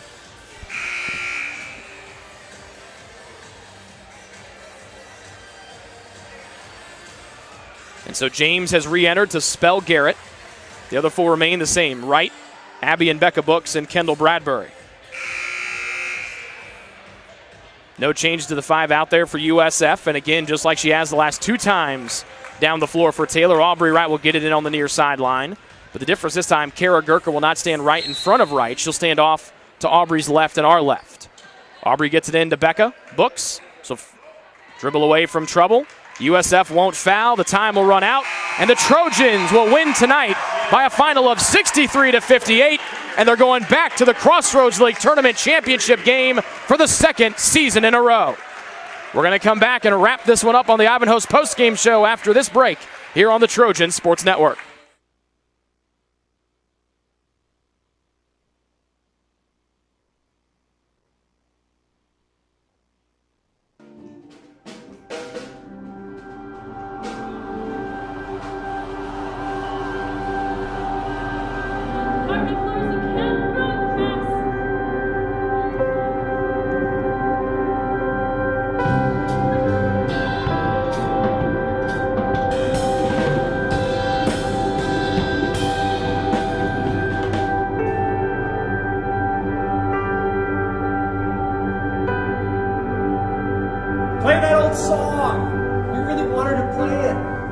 what's really going to open here. You got to have the music that you listeners to listen to.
Greek's Pizzeria in Upland opened its doors in December of 2017. Over the years, there have been more than 140 Greeks opened across the country, with 24 Indiana locations. When it comes to pizza, Greeks offers customers the option to create their own pizza or to try one of Greek's specialized pizzas. Greeks uses fresh, homemade, hand-tossed dough, Greek's Italian sauce, select blended cheeses, gourmet toppings, and the same method of preparation since the first restaurant opened in 1969. The kitchen can also whip up a sandwich served on fresh French-style bread, or it can put that sandwich into a pizza shell wrap. Customers can also add breadsticks or French-style bread as a side item. Greeks also offers a selection of salads and assorted dressings as well. Greeks is located just off Main Street in Upland and is a proud supporter of Taylor University Athletics. Greek's Pizzeria. It's our taste.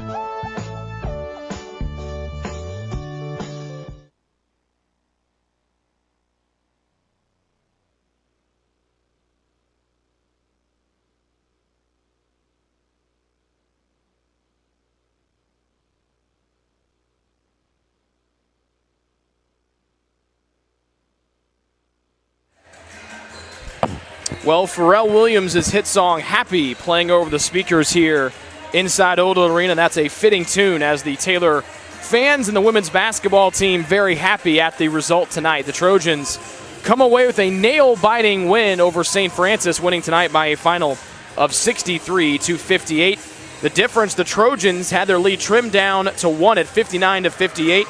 2 free throws after a full timeout by the Trojans. They went up 61-58 after that on 2 Abby Books free throws. The Will free throws. So let's rewind this. Rewind it real quick. Taylor goes up 58-53 after a Crow 3-point basket. The Trojans go 1 of 2 from the line to go up 59-53. Another 3-point basket by USF makes it a 3-point game. Taylor has the ball back. They commit a shot clock violation. St. Francis calls a timeout and advances it with 47 4/10 of a second left in the fourth. Whitney Will gets fouled by Kendall Bradbury after the shot clock dipped below 30. Will went to the line, made both to make it a 1-point game. Taylor gets the ball, timeout, advance it. Abby Book steps to the line, who had a dreadful night shooting, just 2 of 10 from the floor, but she made her last 3 free throws tonight, including the 2 there to put Taylor up by 3, 61-58. And then the Will travel on the very next possession after USF had advanced the ball to the front court. She traveled. Taylor advances themselves after a timeout. They get the ball to Bradbury, who knocks down 2 free throws to put Taylor up 5. And then on the other possession, USF has the ball go between Whitney Will's legs and out of bounds. Taylor again calls their second to last timeout. They advance into the front court again. They get the ball in. USF does not foul in those final handful of seconds. And Taylor wins by a final tonight of 58 after getting outscored 20-14 in that fourth quarter. Let's dive into some numbers, shall we? Taylor shot exactly 10 of 23 in both halves tonight to finish 20 of 46 for 43.5%. Taylor, not their normal good 3-point shooting selves. They were 6 or 7 points below their season average. They made just 8 of their 26 tries, including just 1 of 9 in that second half. Their only made 3-point basket after halftime was by Lauren James for a 31% total. The Trojans, though, made up for it at the free throw line, where they went 15 of 18, 10 of 13 in the second half for 83%. St. Francis shot the ball beautifully in the second half. They were 53% from the floor, 6 of 10 from downtown after going just 2 of 10 from beyond the arc in the opening half, and they were 5 of 6 from the line. They finished the night shooting 43% from the floor, 40% from 3, and just 67% from the charity stripe tonight. We'll take a break, come back. We will hear from the head coach of the Trojans, a happy man, Jody Martinez, when we come back here on the Ivanhoe's postgame show. Join the Trojan Club today and support Taylor student-athletes 12 months a year. The Trojan Club has 6 different levels of membership for you to choose from. You can join for as low as $100, all the way up to the athletic director level for $1,500. Each level receives premiums, complimentary season tickets, as well as gifts from the athletic department. Members also receive special recognition during halftime of the annual Silent Night game. In recent years, members have helped supply the funds for a sports information position, purchasing equipment for teams and the athletic training staff, and providing broadcasts of Trojan athletics, like the one you're enjoying right now. With the support of alumni and friends, the Taylor combination of spiritual growth, outstanding academics, and a highly competitive intercollegiate athletic program can continue. To join, call 765-998-5311 or log on to athletics.taylor.edu and search Trojan Club. The Trojan Club, supporting Taylor University's student-athletes.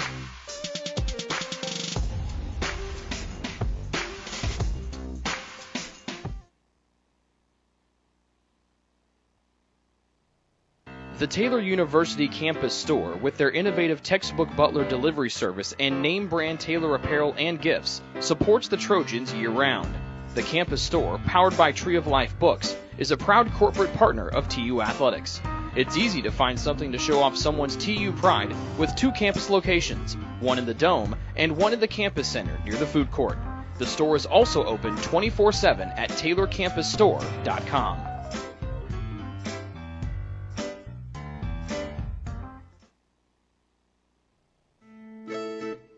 Since opening in the late 1980s, the Maddox Family Dental Center has been focusing on providing the highest quality dental care for their patients.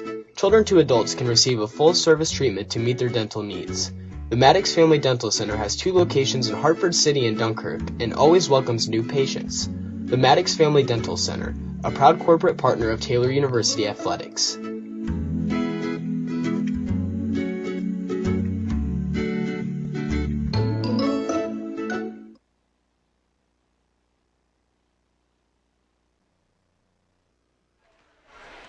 Hi to everyone out there in the Trojan Sports Network land. Rick Johnston, Jody Martinez. Legend, Rick Johnston. No.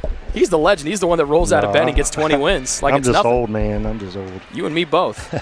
Well, that fourth quarter, I think, took a couple years off our lives. Yeah, I mean, just the whole game. I mean, just it's tough to beat someone that quality of a team 3 times. And it's, they have, they just had everything. They have to go after it because we talked about this earlier with the rankings, how – National Raiders not giving them any respect, which is wrong. They're a 20-win team. I mean, it's not a losing record. It's a really good team. Jason Ridge does a great job with those kids, and they're going to be a team to deal with in the future. I mean, they went to Marion and beat Marion at their place, which is one of the few Marion losses at home this year. I mean, and it's because of them we're the number 1 seed. Mm-hmm. I mean, that's the only reason why we're the number 1 seed, because Marion and we had the same identical record. But with the tie-breaking rules, you go top down with the best competition, and we swept St. Francis during the season. Marion split, and that's why we were number 1 seed. Where do you want to go first tonight? A lot of your probably Taco Bell, but that's I don't think you were asking me that. I think you were asking that wasn't what I was asking, but we're probably going to get there eventually. The key of the game was our bench. Our bench stepped up first half. We had kids come off the bench, hit some big buckets, played great defense. Haley, Becca got in foul trouble. Haley came in there and just grinded down low, took up space for us, plugged up some lanes. And then you got Meredith and LJ hitting some threes for us. 15 points off the bench out of our 63. It goes a long way. Aubrey and Abby had an off night. And then Kendall, Aubrey, and Abby combined 1 for 16 from threes. But, I told the girls in the locker room, you're going to have days like that on offense, but you still control your effort on defense. And you held a team way below their average again. Mm-hmm. And that's what we've been doing all second semester. And, get to the championship game is not easy to do. That's 2 years in a row for this group. just real proud of them. So, I give a lot of credit tonight to the bench. And then Kendall. She takes a lot of the focus. She still found a way to get 26, even with the double and triple teams, and she got shots off and still shot, I think, 50% overall for the game. So, Kendall was, just determined. And like I said, the defense was the second key, and Kendall was third key. Having Kendall helps. Kendall's not bad. She's not a bad if she's player. not, I'll tell you right now, if she's not National Player of the Year, it's just another sign of NEI being political, just like these rankings are ridiculous. Since 2001, only 2 conferences have won the national title, the GPAC and our conference. And we still don't get any respect on how quality and how tough our conference is. And there is a long shot, and I hate to say this over the radio, that we could only have 2 teams out there. Because if Indiana Wesleyan doesn't get out there, then it's ridiculous. Because GPAC's going to have 6. Mm-hmm. And I know there's no Raiders listening to me. So I'm probably just tooting my own darn horn. I'm defending the league. But I'm also defending my girls because we deserve to be ranked higher and get a higher seed, and we're not going to because of the way things are out there. Let's go shock the world. Yep. Well, we got a friend. I'm glad I don't get fined for talking about the league like other leagues do. We got a friend in Iowa, the Rev. He might be able to bend. Rev, you need to start praying a little bit more, man. We're all chocolate, peanut, M&Ms. Enough said for the Rev. Oh Lordy, that's good. Did you see that Steph Curry interview with Jimmy Fallon? Jimmy Fallon asked him to say certain phrases during the All-Star break. Wham, bam, can of ham. Yeah, it's like flipping pancakes. But notice that we flipping pancakes. We're flipping pancakes now, baby. We're flipping. Oh, my word. Jeez. Good night. Yeah, I want to give Patience credit to our trainer. She does an outstanding job of keeping us healthy. A lot of, delays because of blood on uniforms, and I think that was one of their strategies, get blood in their hand and put it on our uniforms. But, Patience, she's going to have to get here early tomorrow and treat the players before we practice, and outstanding work down there. That's because you got one more game left. One more home game for the seniors. Yeah, don't be saying one more left. Sorry, one more home game left. Apologies. And then we go out to Iowa. And then we're looking for apartments in Iowa because we're planning on being out there for a minute and a half. And how excited do you think? Obviously tonight was just a battle, and by looking at the end of the score of the Marion Iowa game, that thing was a grinded out sort of deal too. So you're going to get 2 teams that had to really struggle to get their way here Monday night. But how excited do you think the girls will be when they wake up tomorrow morning and they realize, hey, we're going back to the tournament championship game for the 2nd year in a row? But you know what, Rick? Natalie and I were talking. It's like we need a game like this. We're not going to drill everybody, and then when we get to Iowa, the unknown takes place. Mm-hmm. You don't get to practice in the arena. You're going to show up into the background that hurt us last year early, but with the experience of returners, now they know what kind of gym they're playing in, and hopefully we can get that. So this game's really a good setup for not only for nationals but more importantly Monday night against Marion, because it's going to be a dogfight, and Marion's going to come in here, bench are going to be yelling, fans are going to be crazy like they always are, and we're going to be crazy like we always are. So I got a feeling it was a little rowdy in here tonight on our side. I got a feel it's going to be kind of really rowdy on Monday. Yeah, we got to promote it though, man. These girls deserve a crowd. They deserve fans out here. They deserve no matter what the outcome is. These girls for 2 years have bought in and worked so hard to be successful, and I think the Taylor community needs to come out here and give them one more cheer. Students get in free on Monday night. No excuse not to come out. It was a late arriving crowd tonight, kind of what they used to say was a LA Forum crowd from back in the day of the Great Western Forum. Again, I made a Stickum reference earlier, so all the kids watching them Google Stickum and the Great Western Forum. Those are their jobs tonight. Magic Johnson. Irvin Magic Johnson. Irvin. All right, get out of here. Thank you, guys. Have a good practice tomorrow. All right, thank you. Enjoy Taco Bell. That's Jody Martinez. You knew we were going to have a little bit of fun, right? We'll be back to wrap it up after this. It's true. Many of us spend more time thinking about what's for dinner than thinking about retirement. But if you think your retirement needs deserve more attention, we agree, and we'd like to help. Your local Edward Jones financial advisors, Ryan Jones, Mark Sieglin, and Rob Sisson, can help you get started today. They are proud corporate partners of Taylor University Athletics. Edward Jones, making sense of investing.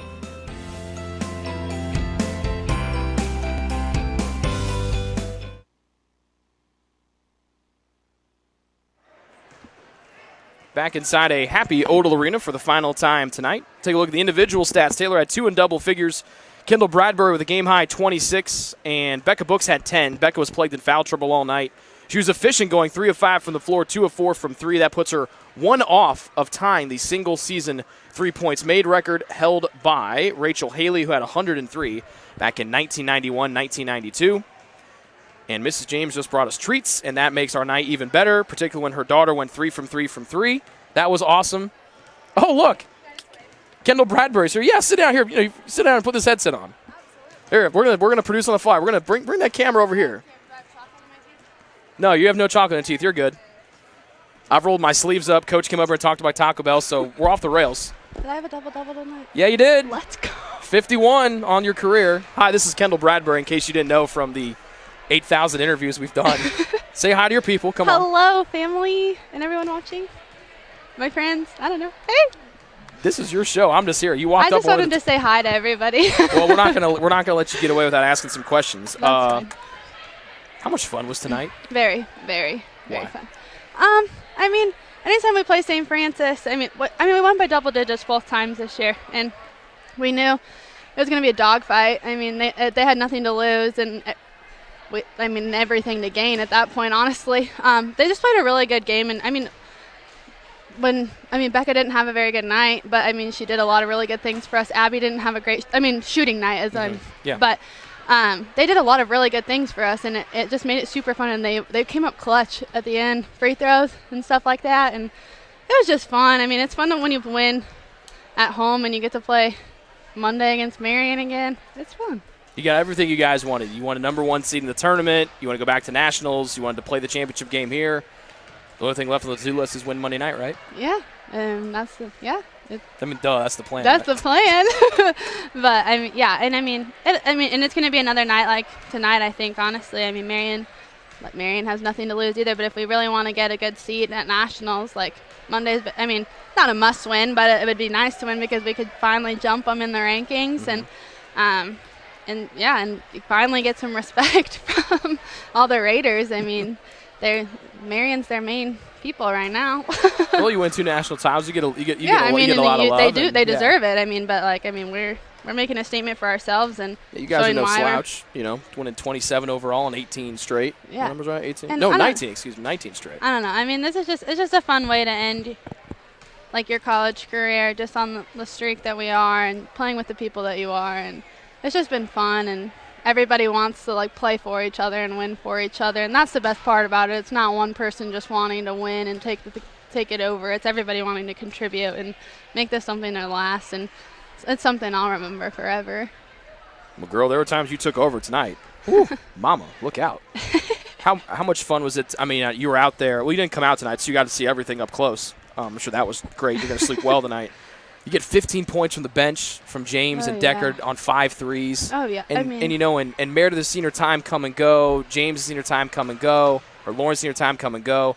But those 2 girls came out there, and they were guns ablazing. They were 5 of 5 combined from 3, and some of those shots didn't even hit iron. They were just fearless. Yeah, they do so much work in practice, and they know when they're called on, they're expected to go in and shoot. That's their role on this team, is to be shooters. And when they're open, they left them open. I don't know why, but LJ was so wide open. Meredith was wide open in transition. Lacey found her twice, and they've just done such a good job in sticking it out through the whole year. And that's tough when you're going up and down. And we just tried to stay super positive with them. And it's your time is going to come, and it's going to be there. And tonight was the night that we needed them, because if they don't go 5 for 5, we lose that game. We lose that game by 15. And but they've just done such a good job, and they work so hard in practice. LJ's in the gym every single day. Meredith is one of the best shooters I've ever played with. And I'm just super proud of them, because I know, LJ still got 2 years. Meredith's got 3. They're just going to be really good. And I love playing with them. But it was good to see them and just see that confidence from them, because you know that they have it. It's just you don't get to see it as much because we are very starting 5 dominant. And then when we need people to come off the bench, we get it from them. And that's what's the great part about it, is that you can trust your teammates to come off the bench and be big for you when you need to. If anyone's running all the cheers in the background, there are 2 kids who just rained half-court shots like it's nothing. Let's go. Down. Oh, we're going to behind the back now. Oh, this thing goes in. Oh, my gosh, it almost went in. Oh, this is fantastic. Wow. That was outstanding. That's crazy. But, yeah, Okay, no, girl. I just wanted to say hello to everyone, and thanks for watching and being a part of this all year for us because it's been super fun. For the people out there. Yeah, right? the people out there. Yeah, the don't people worry. watching. Don't worry about me. I'm just here. Rick, you have one more game that you broadcast in my career. Well, don't on say that. Monday. We might make an appearance out in high. We don't know That's yet. fine. I mean, usually. That's fine. That would be great. That's fine. All I get for 4 years. No, it That's would be fine. wonderful. That's fine. How many people do you just let come up here and come on the headset? Just you. Just you and the athletic director. Oh yeah, That's I mean, it. you have to do whatever he says, but That's right. whatever. I mean, right? Thanks. Thank you for letting me make a special guest appearance Hey, tonight. for you, anything. What did we shoot at the free throw line tonight? 15 of 18. Man, I missed one. Yeah, you Again. did. Yeah, you went. My six- sister's gonna have an earful for me. You went 9 of 10. It's only 90%. Whatever. Rev, I'm sorry I missed a free throw. Rev, I got you. Don't worry. Last thing. I'll let you make one plea to the Taylor student body to come out here on Monday. They get in for free to the championship game Monday night. How important is it for you guys to have a rowdy crowd here Monday night? Go. Please come to our game Monday night against Marion. It's going to be a dogfight, battle, war, whatever you want to call it. I mean, it's going to be two great teams going at it, two of the best teams in the country, and it's going to be fun, win or lose. I mean, in the end, it's going to be a fun game, fun matchup, but we need the atmosphere to be loud and rowdy, and because down at their place, they're always loud and rowdy, so we need it here too. So please come and support us.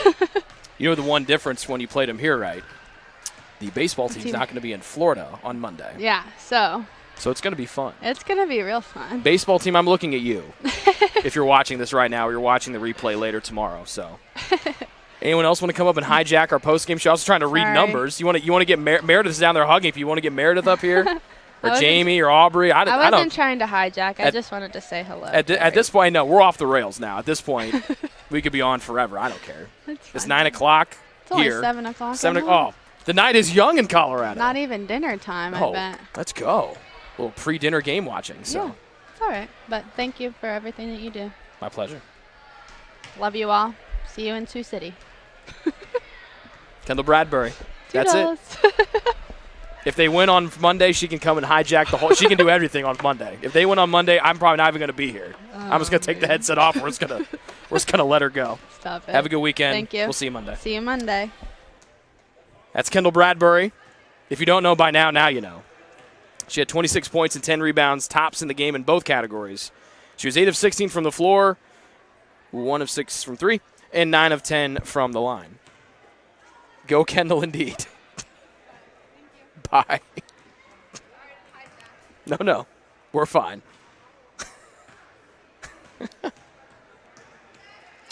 Okay. I'm going to say one thing because the camera's still on me and she just left. It's been an honor and a privilege to broadcast her career here. And I mean that from the bottom of my heart. It's been an honor and a privilege. And I hope you folks have enjoyed watching her play too.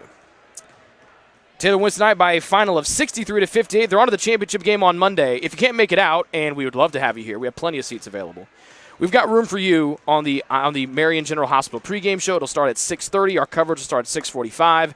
It's going to be a lot of fun. Both games with Taylor and Marion went down to the wire. Marion won in overtime at their place in November. That was actually the last loss for the Trojans on November 28th. Taylor has won 19 straight since, including a nail-biter here in front of a rowdy crowd inside Odell Arena back in January.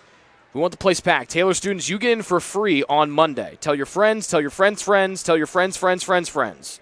We want this place packed on Monday. We'll talk to you then on the Trojan Sports Network. Have a great weekend.